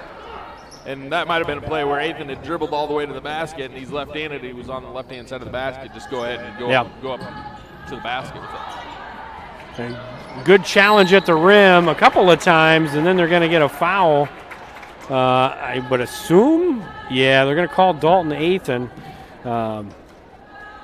Again, I don't really understand that one either. They've called that for years too. I mean, his hand was all over the ball, but he was just behind him. Is that? Because that can't be over the back, because you've told me that's not a thing. That's not a rule. Is it just a cylinder rule? Is that what it is? Yeah, I guess, again, it's the angle of the official, too. What can he actually see? I'm not saying it wasn't a foul or it was. I'm just, they've called that for years, and I've never, ever understood that. Like he didn't touch him, as that was a kick, and that's a good call by the official down there on the baseline, Nicole Winstrand. So, shouldn't have reset the shot clock there, but it did. Right. So. In high school basketball, there's no reset on a kick. Yeah. And Spengler got a little bit too hurried there, and now Reed with a turnaround jumper, and it rattles around, and it goes to the backside. Zwickel now surrounded by 3 Knights. If they can just get it up the floor, they'd have numbers, and nearly turned over again, but fortunate for Shenandoah, they were able to at least set up an offensive possession here.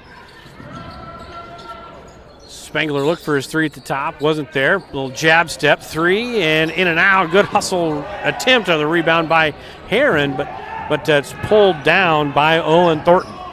And now FM looking to push. Thornton, not a lot of contest there for Thornton, as he got all the way to the rim and then was met by Heron. And that's the 5th foul already on Shenandoah with 4:06 to go in quarter number 1, and down 10-0 early. Yeah, this is a team that can put up a lot of points. I mean, I don't know if you looked at their stats, yep, but they score a lot. And so you got to find a way to stop them from scoring, and they play at a high pace, and obviously you can see how much they attack the basket. And so you got to wall up on defense and try to find a way to stop them. Second free throw off the heel, rebounded by Cole Graham, looking to push a little bit. Zwickel has it in the front court now. Brody Burdorf has checked in for the first time. And a 3 on the wing, long, and rebounded by Owen Thornton. Pushed up to the front, and nice little pass through by Mahaney knocks it in. Van Houten, really good little kind of pocket pass there, and we're going to step aside as Coach Spiegel calls second timeout here of quarter number 1. We'll be back in 30.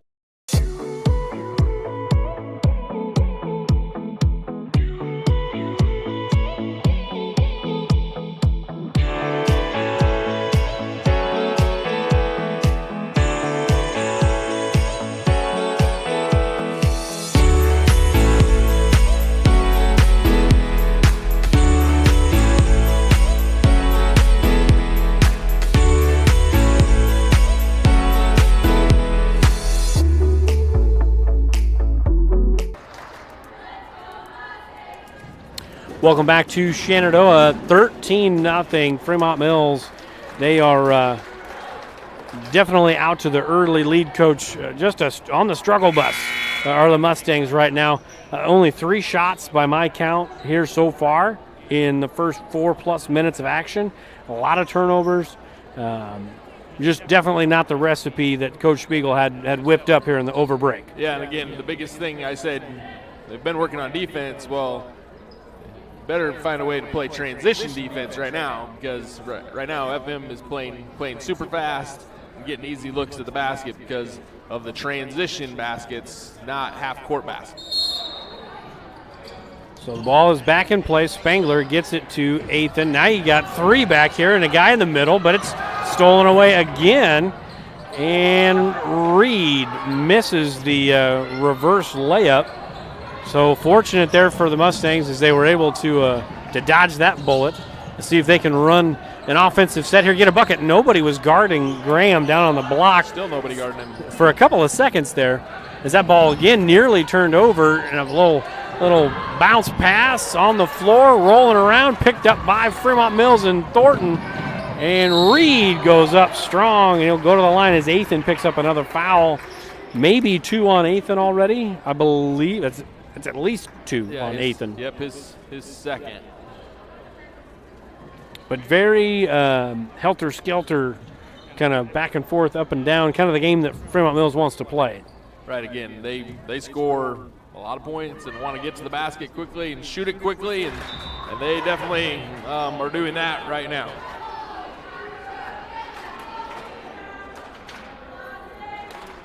So it looks like, Athan will check out with the 2 fouls. So 3:07 to go in the first quarter, 14-0. And Eli Cameron has checked in for the first time for the Mustangs.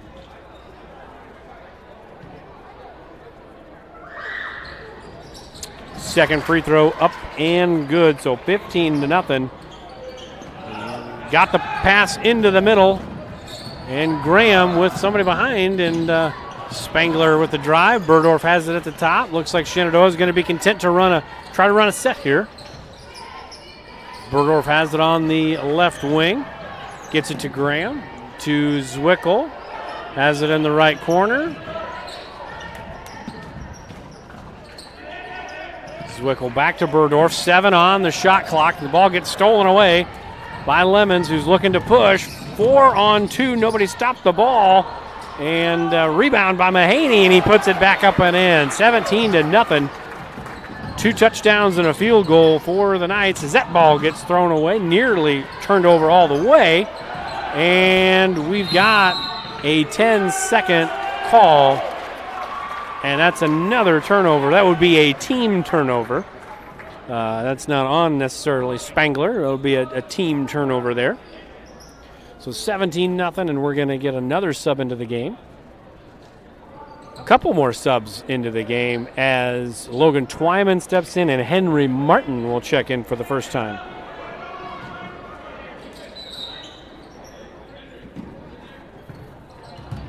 So Lemons has the ball at the top, gets the ball into Reed. Nice little baby hook there for Reed as it's 19-0 with 2 minutes now to go in quarter number 1. Burdorf to Twyman, gets it into the middle to Martin, and a travel by Cameron. So you did a great job of breaking the press, and then you get across, and the clock's still running. It stopped. Just kidding. So that's okay. That's all right. So 1:53 to go, Coach. So definitely a tough quarter here for the Mustangs. For sure. Yeah, now the clock's not even running. Oh, we got it. Now we got it.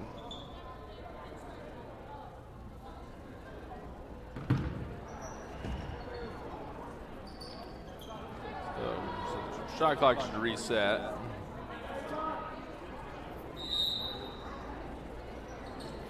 Or not. And now the clock's not running. Guys. And now it's running.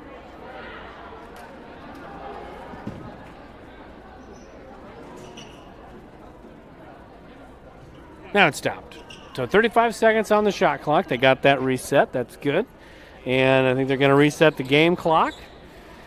Like 147 or something like that? Something like that. 150. 150? Okay. Nicole's on top of it. She's got it handled. She was dead on earlier at the 3.3. You remember that? Yeah. In the first game? She had it. Perfect. She had it down to the 10th. And Van Houten went in for the drive. It was stripped away by Martin, but the possession will stay with Fremont-Mills, as it looks like Lucas Madison is into the game for the first time. He'll inbound the ball. I believe that's Lucas Madison. I don't know. Lemons for three. No good. Rebound by Twyman in the corner. Gets it to Cameron. Cameron long pass ahead to Burdorf. And Shenandoah looking to run a set here with about a minute and a half to go in quarter number one. Burdorf has it. Shoot the shot. Shoot the shot, kid. Martin will shoot the shot. That's no good. Fight for the rebound is going to be won by virtue of out of bounds. Looks like by Fremont-Mills. Okay, so it's Fremont-Mills basketball. 1:19 to go in the first quarter. I tell your kid to shoot that shot, Coach. He's allergic to the rim, evidently. Well, I don't know if he's a three-point shooter. Is he a three-point shooter? He can shoot the three. As that shot goes down by Reed, extending the lead to 21-0. As Cameron has the ball in the backcourt, gets the ball to Graham. Graham trying to get it across the timeline, does just in time. And Van Houten saves it. Back up ahead to Mahaney. Mahaney in the corner to Lemon. Pump fake. Gets it to Madison at the top of the key. Mahaney for three in the corner. Bang! It's all falling for Fremont-Mills here in quarter number one as Cameron got the ball kicked, so it'll stay with Shenandoah. 32.1 seconds to go in the first quarter. Shenandoah maintains possession.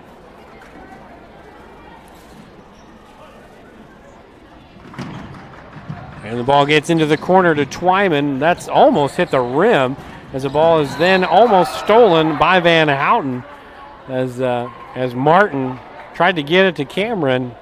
And now 27.3 seconds to go. And Shenandoah is still trying to get the ball, past that half-court line, past the timeline. Ball gets into Cameron. To Twyman. That diagonal pass to Martin. Martin to Burdorf. And ball stolen by Mahaney, trying to get it into Graham on the block. And Reed, top of the key three. That's off the heel. Rebound by Reed. 5 seconds in the quarter. Dump down to Van Houten, who missed everything, but Reed's there. Couldn't put it in, and that will end quarter number one. So after one, all Fremont-Mills. Heritage Bank is proud to be a locally owned community bank. We have been committed to our community and meeting the financial needs of our customers since 1873. We are confident that our knowledgeable staff can help you make informed decisions about your financial needs no matter how big or small. Let us show you how rewarding a relationship with First Heritage Bank can be. Stop in at one of our 2 locations, or you can find out more information at www.fhbshen.com. First Heritage Bank is a proud supporter of Shenandoah High School athletics. Go Shen, member FDIC. United Group Insurance is a team of people you know and people you trust. We offer home, auto, farm, crop, life, health, and commercial insurance from our convenient offices in Atlantic, Griswold, Red Oak, and Shenandoah. Our team of agents work together to make sure our customers find an insurance policy they feel great about. We offer a variety of insurance carriers, so you can choose what works for your coverage needs. Learn more at United Group INS. Welcome back to Shenandoah Rexroth Court.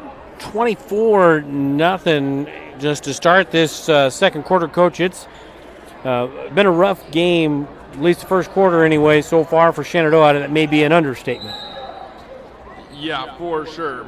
And again, you have to be able to break the press. Can't turn the ball over. You'll be able to take care of the basketball and go to the basket right there. And Athan gets a shot, but then that ball was blocked by Reed as Fremont-Mills looks to push, and Mahaney, good find by Reed. Reed's a good basketball player. And we're going to get a timeout right away by Coach Spiegel. We're going to step aside with him, so we'll be right back after. This is Kane with Gowing Plumbing. Gowing Plumbing is the name to remember for 24-hour service. That includes after hours and weekends, because that is when problems usually occur. We're located in Shenandoah, but we also serve the surrounding communities. That's the way it's been done for more than 70 years. And we work on boiler heat, so call fully licensed Gowing Plumbing any time of day or night, 246-1803, or after hours at 712-310-9248. We're back here in Shenandoah, and third time out already for Coach Spiegel as they just trying to break the funk that they've been in here in the first 8.5 minutes of basketball. So they do break the press, at least to this point it looks like. And they do. They break the press. Camden Lormer gets it to Spangler. All the starters back in the game here for the Mustangs. Athan for three on the wing. That's off the heel. Rebound by Lemons, and he's looking to push.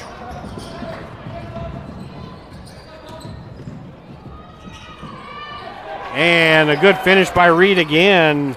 28 already here for Fremont-Mills. And it goes. Good drive by Lormer, and finally breaking the seal. That may settle things down a little bit for Shenandoah. They needed something good to happen. Yeah, good take there. Again, got to get something positive happening. That was a good take right there.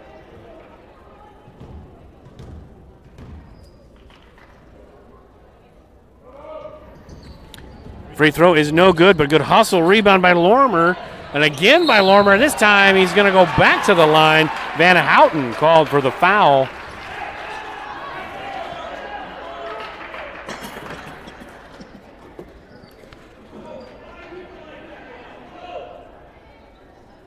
That's going to send Lormer to the line with the Mustangs down 28-2. First free throw up and good by the junior Lormer. Junior, correct? Did I get that right? Junior. Yeah.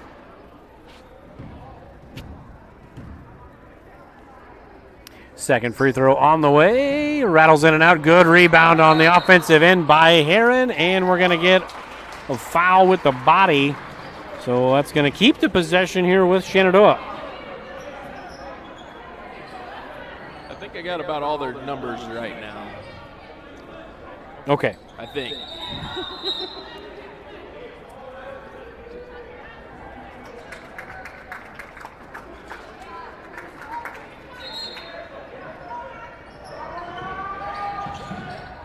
Ball into Athan, and he muscles it up and in. So a mini little 5-0 run here for the Mustangs as they just try to kind of find a good groove here to get themselves into as this game moves on. Yeah, just find a way to slow it down and then get a couple balls to go in the basket and then start playing some more solid defense here. Reed gets the ball to Thornton. That's a long shot on the three. And the ball's poked away, and now the Mustangs have possession as now Spangler has it, trying to get the ball ahead. Gets the ball into the corner to Lormer. He'll shoot a corner three. That's short, rebounded by Reed, and then now Reed gets it ahead to Lemons, who then gets it to Mahaney. Thornton has it in the corner, takes the dribble drive, and up and in. You know, it's one thing to get belly up with somebody on the dribble drive, but if there's nobody back there to help, that makes it tough on the ball defender. That was a tough spot for Lormer there. We're going to call a jump ball, which will get it back to Fremont-Mills. But back to that point, Coach, like, people are going to watch that and think, well, Camden Lormer just didn't do a very good job of defending the ball. And that's fine, and that's fair to a point. But if you don't have anybody back there helping, I mean, that makes it very tough on the on-ball defender. Right, and that's the design of the defense, is that they want them to dribble drive baseline, not to the middle. So where is the help defending? Yep. That ball was stolen away. Spangler with the wing three. That's off the heel. Backside rebound by Heron. Athan, pump fake, one dribble, a little Euro step, a lot of contact, but no call. So Lemons on the drive. He gets it up to Thornton, and Thornton lays it in. Spangler gets it ahead to Athan, little jump stop, gets it to Heron, over to Lormer. Couple dribbles, trying to reset the offense. Zwickel thought about dribbling, didn't. It would have been a double dribble had he done that. 20 seconds on the play clock, still plenty of time. Heron has it on the right wing. Skip pass over to Zwickel. He makes a pump and tries to go baseline. Misses everything there, but good hustle on the back end. And then the ball's poked away. Lemons gets it out to Mahaney. Nothing there, but Reed's there. And again, nothing there. And now Zwickel gets it and pushes it up ahead to Spangler as that ball gets poked away, and then a foul's called. It's getting a little testy out there. Both Mustangs and Knights kind of maybe not so much physical, but just getting a little chippy. A little chippy. And obviously with the score the way it is, it makes it even more difficult because one team's high on life and one team's trying to dig back into it. And it just makes it even more so when that happens. Lormer has it in the corner, gets it back to Athan. Zwickel, wing three, got it. Seth Zwickel knocks down a three from the left wing, so 32-8 is the score. Lemons, nice find, really good find. Reed couldn't finish, but he gets the putback and one. As it's now 34-8. I don't know how many points Reed has, but it's got to be. He's got 12. I was going to say it's got to be close to 15 at this point. He's been very efficient tonight. He's got 12, and that's Dalton's third foul. So Burdorf will check in for Athan. 4:12 to go until halftime, and it looks like Mason Reed is checked in. If that number's correct, no. Logan Yankee. As the rebound is pulled down by Caleb Brandt, and Brandt makes it a 4-point possession for Fremont-Mills as Shenandoah gets the ball ahead. Zwickel has it on the right wing, gets it to Spangler. Spangler on the dribble drive, good take, just couldn't quite finish it. And now Fremont-Mills looking to push. Lemon tried the up and under, wasn't there. Rebound by Lormer as he looks to push. And Heron takes it up. Can't get it to go. Burdorf there. Look what I found. And he's going to the line for two. That was kind of one of those, Coach. One of those look what I found. Yeah. But he's going to the line for two, Coach. He is. You got to play harder. Well, that's a conversation you guys can have. But for now, he's going to the line for two. Right place, right time.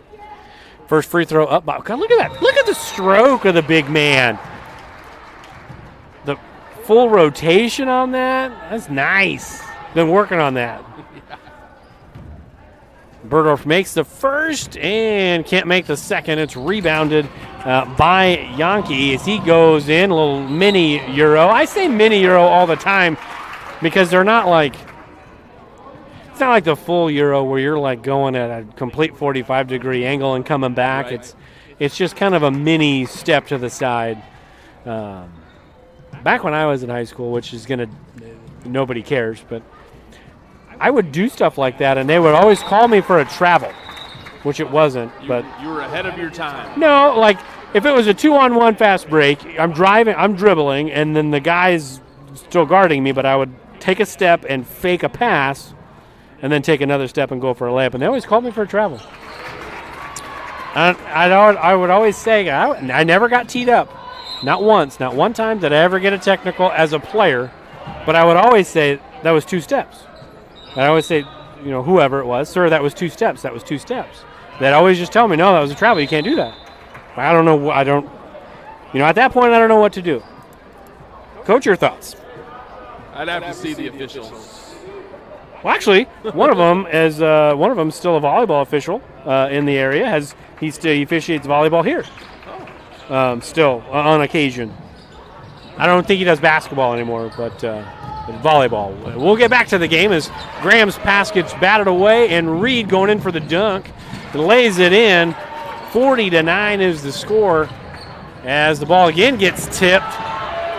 And Yankee has it push ahead to Thornton, who tried to get it to Lemons, but that ball was stolen away.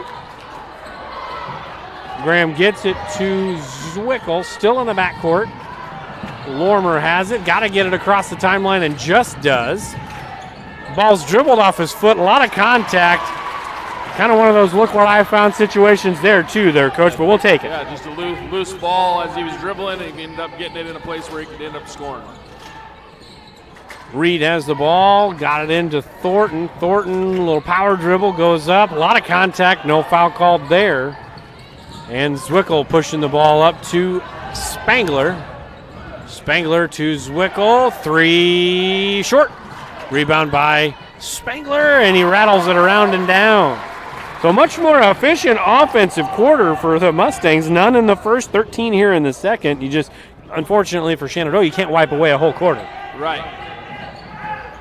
If you could take it away, it'd be a fairly competitive basketball game. Unfortunately, you can't. Good find, but you just got to finish that if you're Caleb Brandt. That was a really good find as Spangler looks a little bit slow getting up on the back end here for Shenandoah, but fortunately it looks like he's going to be okay.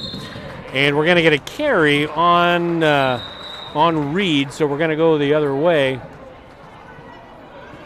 Maybe Spangler got hit in the gut. Maybe. I don't know. I wasn't watching that part. I didn't see it either. Coach, have we had any donations yet on the shirt? Nope. We'll talk about it again as the game goes along. We'll really have to get the word out there. Auction it off. We'll get it out there. And Shenandoah breaking the press easy that time. And Lormer right up into Brandt. But Brandt held his ground and no foul was called. Reed has the ball, couple dribbles, and step-through move, just short. But again, good hustle by Reed as he knocks it in. And he's, 16 on the night? 16. And then we're going to get a foul. That's going to put Lormer, I believe, on the line for a 1-and-1. And that'll be the 7th team foul for Fremont-Mills. So both teams in the bonus here, the last minute 32 of the first half. Logan Twyman will check back in for Seth Zwickle.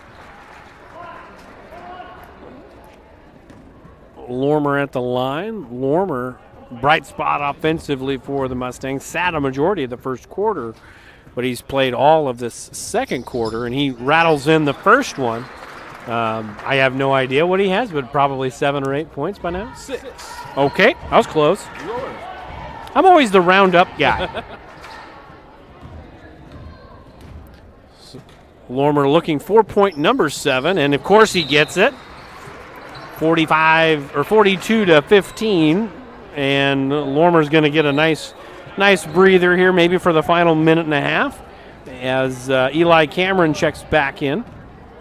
So pretty young group on the floor right now. 1 junior and 4 freshmen here for the Mustangs, and Coach Spiegel talked about how young they are.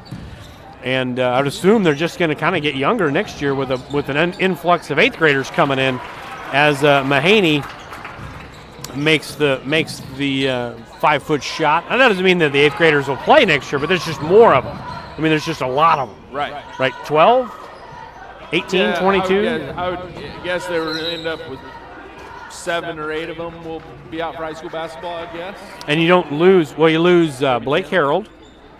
Blake Harold will be gone to graduation, and is that it? Yeah, there's another senior that's on the JV that doesn't suit up for varsity, but yeah, that would be. As far as varsity contributors, Yep. sorry. Yep. So you bring back everybody as long as everybody stays out, and then you're going to add, as Gage Heron makes the first free throw, and then you're going to add an influx of more young kids. But these juniors will be seniors, and the freshmen, sophomores, juniors, so on and so forth. But, yeah, I mean, they're not going to be old next year either. They're still going to be a young team. I guess that's the long-winded point I was trying to make, Coach. Yeah, you got these 4 freshmen out here, plus, adult Nathan, who's only a sophomore over there on the bench, and so yeah, you just got a lot of young kids or inexperienced kids. And that was a charge, but that's a senior taking advantage of a freshman right there. Right. I mean, that was a very slow developing fast break. It was kind of a slow break. And Thornton just he knew it was coming. He just kind of stood there and took it. And one of those turnovers you don't want to see. You don't want to see any, but that was one that could have been avoided. Reed gets the ball coming off of the little UCLA cut. Gets it to Mahaney for 3 off the heel. Rebound by Thornton. Little dump pass into Brandt. And then Reed on the back end. A lot of opportunities for Fremont-Mills, but finally Graham cleared it out. And Burdorf probably would have got called for a charge, but instead he gets called for a travel ahead of time. The 2 steps before the dribble that the girls did a lot in the first game, and now the boys have done a handful of times here in the second game. And again, that's a matter of catching the ball with your back going the direction that you're supposed to be going. So get your butt to the sideline so you can catch it and put it on the ground as you go down the sideline. So 10 seconds to go in the first half. Thornton for 3. Got it. And now 3 seconds, 2 seconds. Cameron gets the ball tipped away. The shot would have counted if it had made it, but instead it did not. So we're going to halftime. FM out in front, 47-17. We'll be back here in about 10 minutes to start the second half of the doubleheader. Sorensen Auto Plaza in Shenandoah has been here over 25 years, and they specialize in financing. Buy here, pay here. At Sorensen Auto Plaza, they finance all credit types. Bad credit, no problem. Visit SorensenAutoplaza.com to apply for financing and stop by and visit us on Sheridan Avenue. Sorensen Auto Plaza, proud to support this Shenandoah live stream. From large projects to daily tasks, we can help at Miller Building Supply in Shenandoah. This is Josh, and we pride ourselves on quality products, knowledge, and service. We're always available for advice on the projects that take years to design or the issues that need fixed in a hurry. And we offer free estimates on anything and everything you need to complete both. When you have a demand, we offer the supply. Miller Building Supply in Shenandoah.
So I wonder if it's a huddle problem.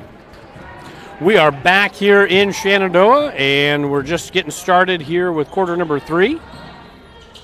Shenandoah with the basketball. Dalton Athan has the ball, gets it to Spangler. Spangler off the heel, and it's going to be an over the back call, Coach. Over the back. Displacement. Well, you can say that's what it really is. That would have been like a reach. She did this. Yeah. She did. She didn't actually call a foul. She did. No. She did. What? Yeah, she called a foul. Oh. Yeah. On who? Camden Lormer. And there's Reed, and it gets blocked by Gage Heron as it'll go out of bounds, and we're not quite at the running clock situation. That's going to be 35. Right. So the clock is stopped with 7:28 to go in quarter number 3. And they've reset the shot clock, which should not have happened. Well, there you go. They got it fixed. Bounds is acting like it's not working at all. What, the shot clock? There's a problem with the shot clock? Yeah. The ball is stolen away. Lormer taking it up. It's a 1-on-4 and can't get it to go. And now it's 1-on-none. And Reed makes it pay off for the Knights. Heron has it at the top for Shenandoah. Over to Spangler. Lormer now dribbling on the left wing. Spangler on the drive, and he gets it to go.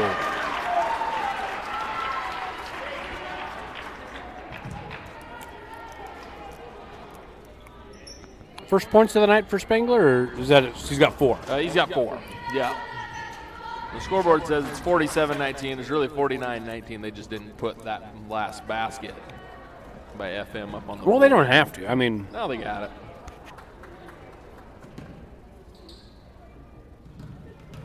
First game of the new year. Spangler can't get the free throw. A rebound by Mahaney. Good hustle by Athan to bat the ball away. And Shenandoah regains possession. Lormer at the top. Zwickel has it, passes it back to Lormer now on the right wing. Lormer shoots a long 3. That's off. Nearly went in on the tip, but it's picked up by Spangler, and now Shenandoah resets. Reed steals the ball and goes right through 2 Shenandoah defenders, but can't make the layup. And now Heron goes in. A lot of contact, no call either way. So the shot clock doesn't reset. Shenandoah maintains possession. 6 minutes to go in the third quarter.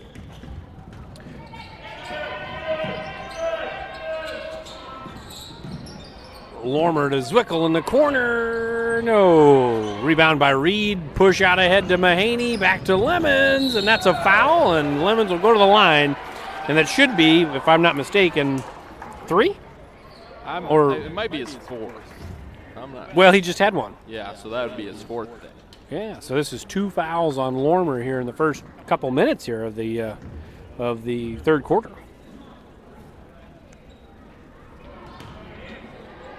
First free throw by Lemons is no good. Lemons does a pretty good job for them, just kind of initiating the offense and pushing the ball, and keeping the pace of the play going. Second free throw off, and Zwickel with the rebound. So 5:40 to go in quarter number 3. Shenandoah looking for some rhythm here offensively, taking anything away from the game positive, just finding some offensive rhythm here as Heron goes hard to the basket, but Reed swats it away. As Lemon pushes the tempo, and Mahaney can't handle it, so it's going to be turnover going back to Shenandoah.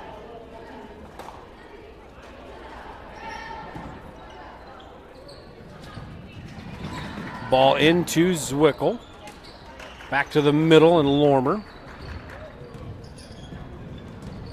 Lormer on the drive, goes up, and he's going to get a foul called on someone. I would assume Thornton. Nope.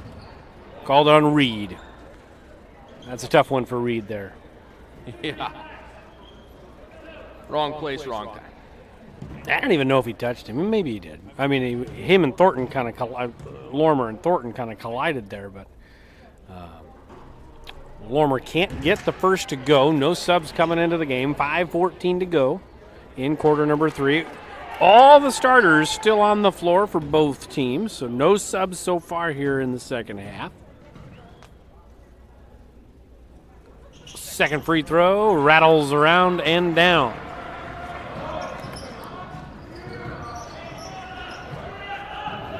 Lemons has it on the left wing, tries to dribble by Zwickel, can't do it. And Van Houten got stopped by Athan. And now the ball's back out to Thornton, and a reach over the top by Heron. So, in high school, does that reset the play clock? Yeah. Yeah. The foul should reset it back to 35. It would reset the play clock. Just not today. Well, I think she'll hit it when they start, I bet. Nope. Didn't need to anyways. As the three-pointer was made in the corner. 52-20 is the lead here for Fremont-Mills. And Lormer has it on the left wing. Looks to dribble, drive by Thornton, lost the handle. It's going to go the other way.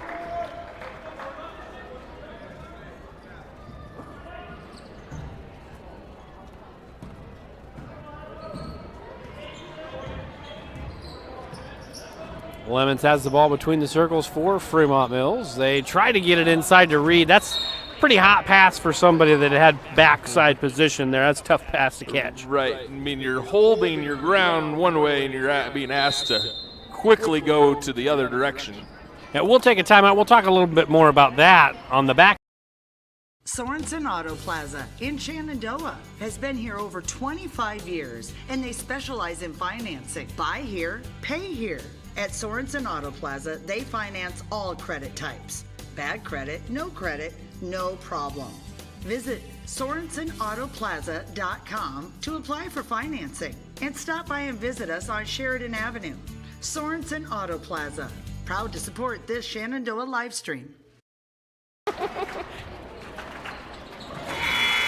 Welcome back into Shenandoah, 52-20. Shenandoah down here. I believe FM will have the basketball down here on their own end. But we talked about before the break.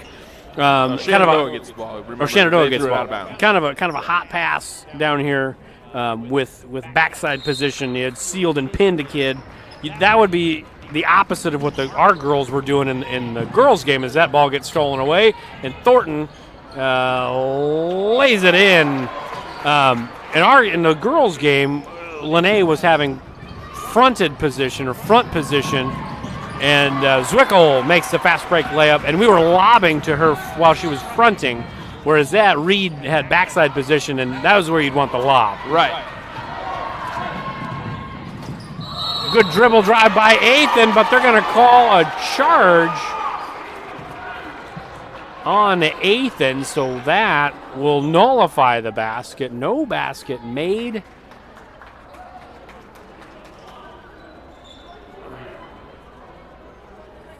And it's going to be a turnover.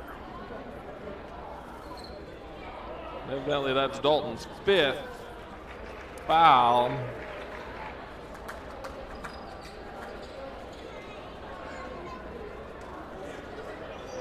I'd have to see that one back, but if you're dribbling down the court and the guy's running next to you and never gets his feet in front of you, I'm not sure how you establish the legal guarding position to get a charge.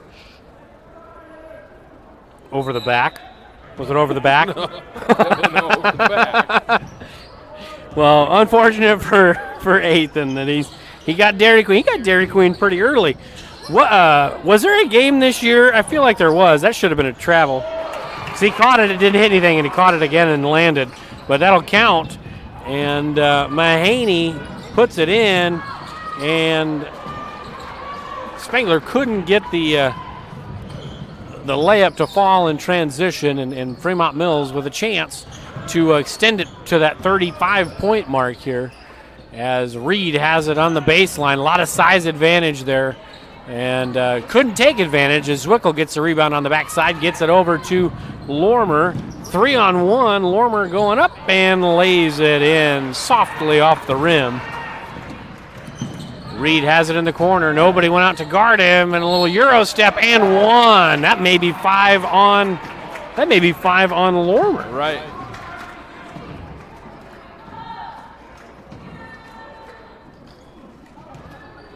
Yeah, that is. So we've had two Mustangs at the 3-minute mark of the third quarter get Dairy Queened. You remember the game? I feel like it was this year. You might not have called it with me, but it was KMA maybe. But Cepeda had, as Reed makes good on the 3-point play, but Cepeda had like 4 fouls in the first half. I mean, like he played like maybe 2 minutes of the game. He had 2 fouls right away, and they came right back in, got a third, and they kept him. Anyways, but I think he fouled out, and he only played like 4 or 5 total minutes. Like, he didn't play very much. It was one of the first games. Maybe Harlan. Did you call that game with me? It might have been me. I don't recall, but I've had a lot of things going on in my life between then and now. Really, though? I mean, other than the Nebraska game, right. The Nebraska-Iowa One game. thing we haven't talked about is this shirt. This shirt is up for auction. Now let's we'll wait till this offensive possession is through here, and as Heron shoots the mid-range J and knocks it down. So kind of give folks the backstory on the T-shirt real quick. Just give them the backstory. Again, TJ had a birthday over break. We went with him for his birthday to the Nebraska-Iowa game. Make it more fun. We said we'd throw a shirt into the deal, and I lost. And TJ won, and so now I have a Nebraska shirt on.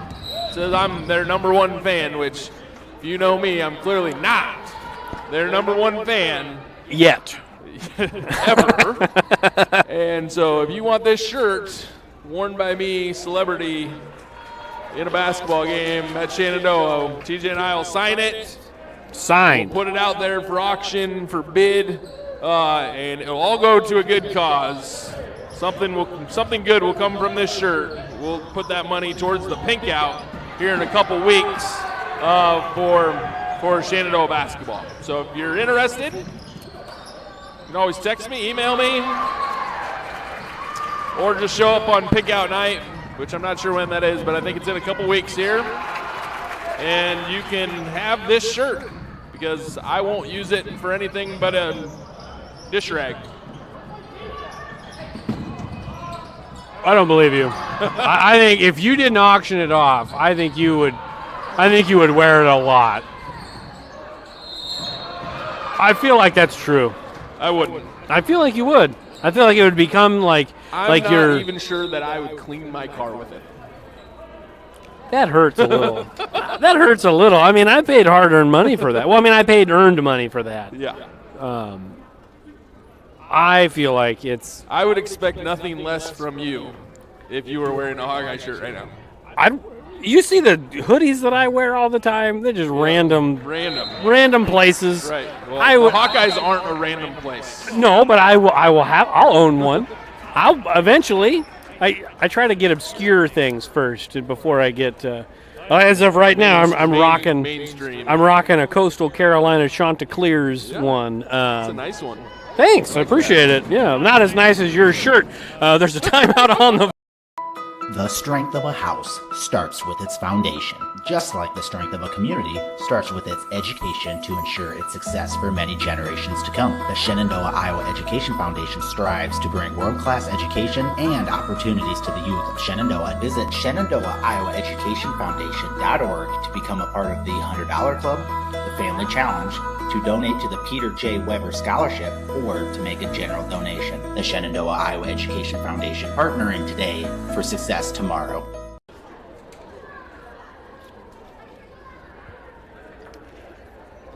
We're back in here to Shenandoah. There was a timeout between free throws there, so will be back at the line to finish the two-shot foul. Do we know, are we able to go on to, I could probably go on to varsity bound or go bound or whatever they're calling it this week. I could probably look at the schedule. Would it say pink out on there? It might. If you tell me what games are coming up, I could probably tell you. So Clarinda's the next one. That's probably it. I would bet you that's it.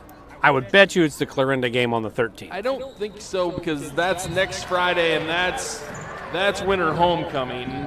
Okay. So I bet you it's the Creston game on the 17th. Creston on the 17th. Yeah. Okay.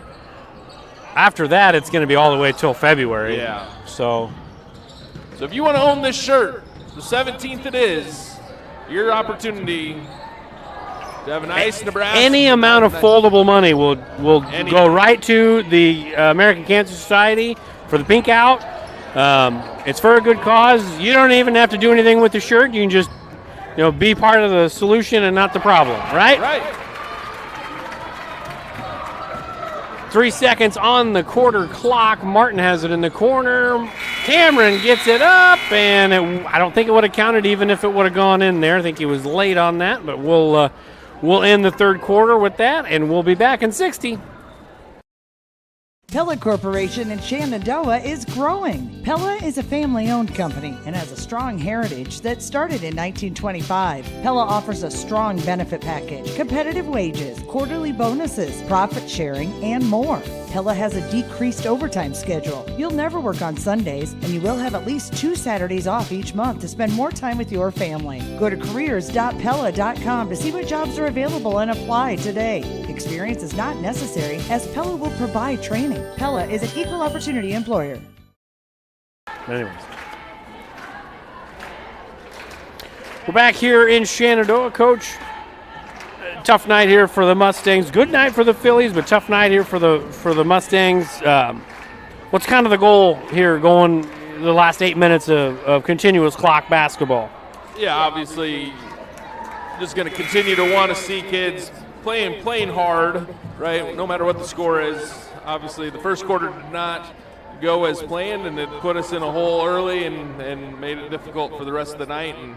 And so now you're probably just going to see some pickup basketball type of stuff for the next 8 minutes. But hopefully for the Mustangs, they'll continue to play hard and do the right thing and continue to try to get better. And, you got ultimately four freshmen out on the floor right now. And you have 4 freshmen out there, and then Henry Martin's a junior, but this is his first year of varsity experience. And so just a lot of inexperience for the Mustangs this year. Is he related to the Martin from last year? Yeah, they're all related. Not like a cousin, brother? Cousin. Okay. Yeah. Well, sometimes you assume somebody's related, but they're not. It's just a question. Yeah. You don't have to give me a flippant answer. I'm sorry. Yes, they are related. I'm not upset at all. Oh boy. Okay, here we go. No, actually, he's. So is his mother the ag teacher? Is that the same Martin? Well, now you got me all messed up. Well, I don't know. It's just a serious question. One. Anyways, well, just you think about it and let me know later. I'll figure it out tomorrow. Martin shoots it. It'll good if it goes. It did not go. Rebounded by Van Outen. And Lemons all the way to the basket. Nice left hand. I don't know if he's left-handed. If he is, that sounded silly, but I think he's right-handed. Yeah, that was a good move. That was a pretty good move. Nice left. A little zone defense here for the Knights. Twyman to Burdorf. Short corner. Boy, that looked good. It looked good from up here, Coach. Rebound by FM. Looking to run. Mahaney on the baseline. He went somewhere you're never supposed to go. He went to the bad player area, and then he turned it over because he's not a bad player. He shouldn't have gone there.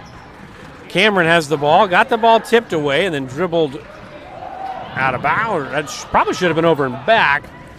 And then a nice feed from Thornton to Reed. I think Reed might have 35. 29. I was close. But surprisingly, they still have all their starters in the ball game, which is a little odd to me, but that's another story for another day. Cameron thought about it, decided against it, dribble drive, and he walked with it. Yes, he did. But it's kind of that, we talked about it in the girls' game a little bit, it's kind of that over dribble. Like, one step too far, you had a drive and replace kick in the corner. The older you get, the more basketball you play, you might not go that extra step. You might kick it out to the corner for the shot. Just become a little bit more savvy. Sure.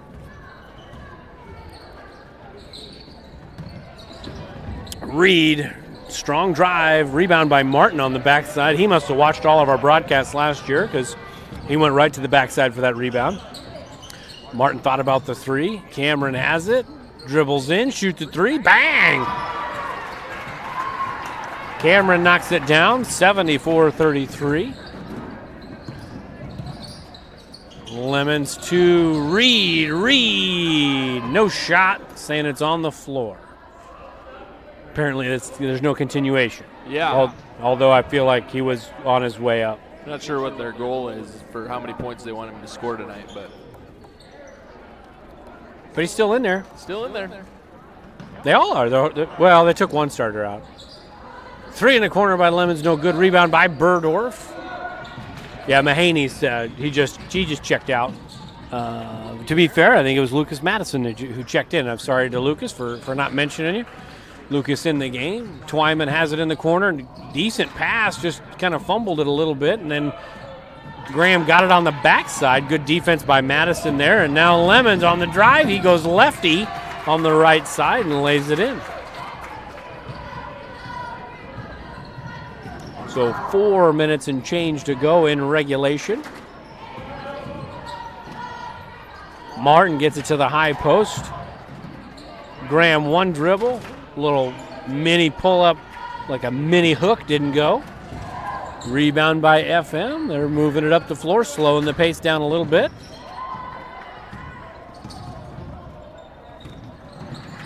Madison to Reed. Reed going all the way in, laid it up and in.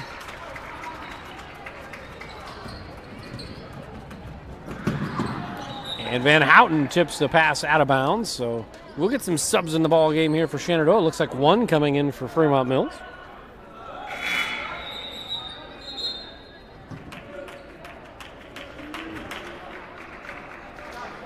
Reed coming out of the game. Caleb Brandt will check in for him. Good night for Reed. Finishes with 31 on the night. For him, good effort. A couple subs in here for Shenandoah. We'll make sure we get their names. Feel like you know them off the top of your head, but that's fine. Looks like Zane McManus has checked in for the first time. Aiden Johnson's checked in. Rafe Rodewald. And Rafe Rodewald has checked in. So more freshmen. And is Rafe a sophomore or junior? He's a junior. Junior. Yeah. And that goes down. So we are at 80-33, 2:40 to go. Three by Cameron, that's off. Rebound by Brandt. Lemons to Thornton. Thornton laid it up and in. Hey, this is why they score so many points. They get up and down. And McManus has it on the right wing. Tried to feed it inside. The ball stolen away by Martin. Eli Cameron thought about it. Picked up his dribble. Martin back to Cameron. Traveled, but they didn't call it, so there wasn't a travel. Martin for three. Bang!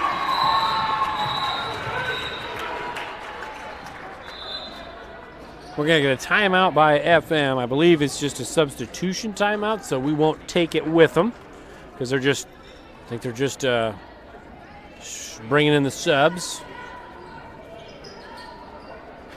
There we go. We got all five of them in there.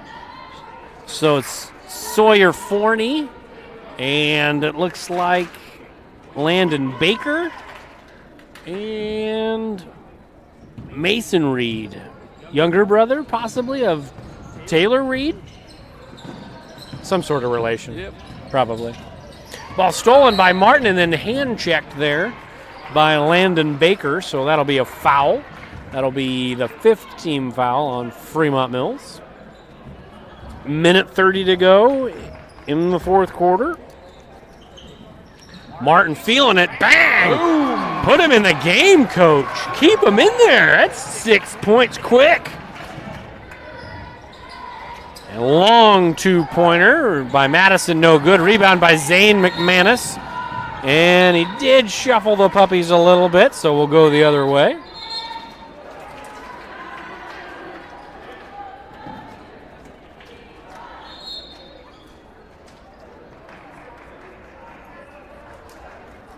Under a minute here to go in Shenandoah. And looks like we had, looks like Caden Foster's checked in for the first time, as well as Rowan Howe. Ball stolen away.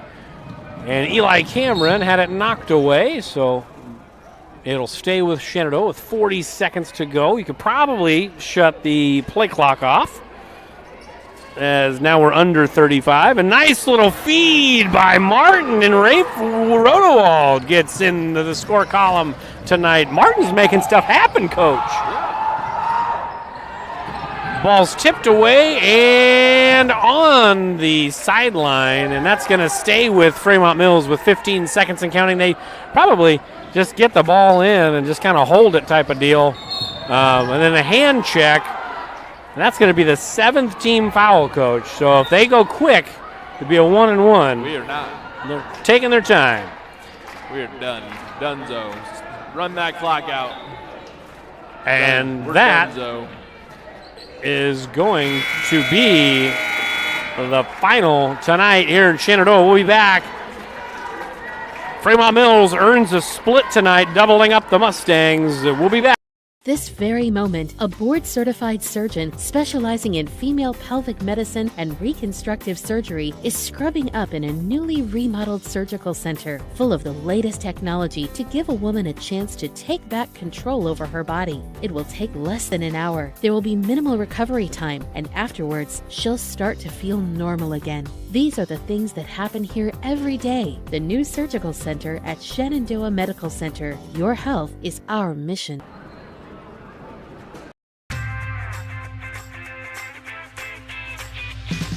Here it is. This is where my passion is my major. With more than 80 areas of study, dozens of clubs and activities to choose from, and advisors who ask the right questions and offer support, it's easy to be you at Iowa Western.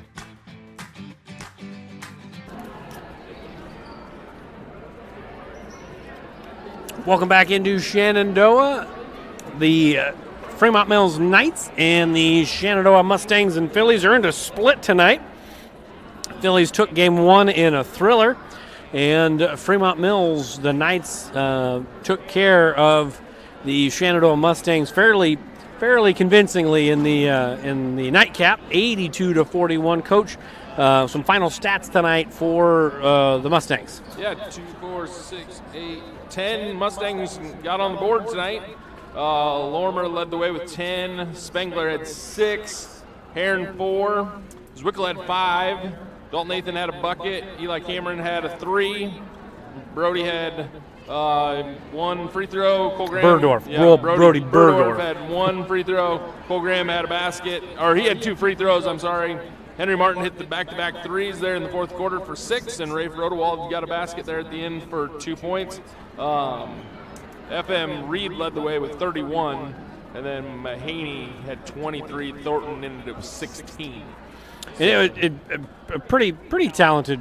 I mean, just athletic group of Fremont-Mills. Hats off to them. They played good fun brand of basketball, and they got after us tonight. We just couldn't handle the pressure, at least tonight, and just a lot of turnovers, a lot of second chance buckets, and when you get in a hole, 20, I believe it was 28-0.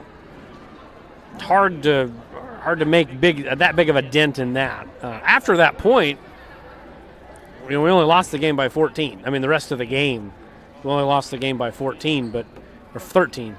But that's hard. I mean, that makes it difficult for anybody. But they fought, and they scored 41 points in the second, third, and fourth quarters. They put up a lot of points against us early, and we fought back. We played better. Obviously, if you score, 10, 12, 14 points a quarter, all of a sudden you're up to 60 points instead of 41, and the game looks a little bit closer. And FM just came out and steamrolled this early and made it really difficult the rest of the way, and that's how it ended. So let's flip the page to tomorrow. We'll just talk briefly about it because we'll be back together again tomorrow night. Hawkeye 10 Conference double dip. The competition level raises up multiple notches tomorrow for boys and girls. Glenwood, both boys and girls come in very talented. I believe the girls are rated. I think they're ranked, right? Yeah. Well, if not, then we apologize. But anyways, should be a fun night. Should be some good competition. Some good basketball players will be on display tomorrow night, both from Shenandoah and both from Glenwood. So for Aaron Burdorf, I'm TJ Young. Tune in for us or with us tomorrow night. We'll talk more about the T-shirt, auction it off for the Pink Out Night for the American Cancer Society. That's coming up, we believe, the Creston basketball game on the 17th. 17th. So it's coming up here in just about 12 days or so. Yep. So until tomorrow night, we're signing off. Phillies earn the win. Mustangs dropped the nightcap. Good night, everybody.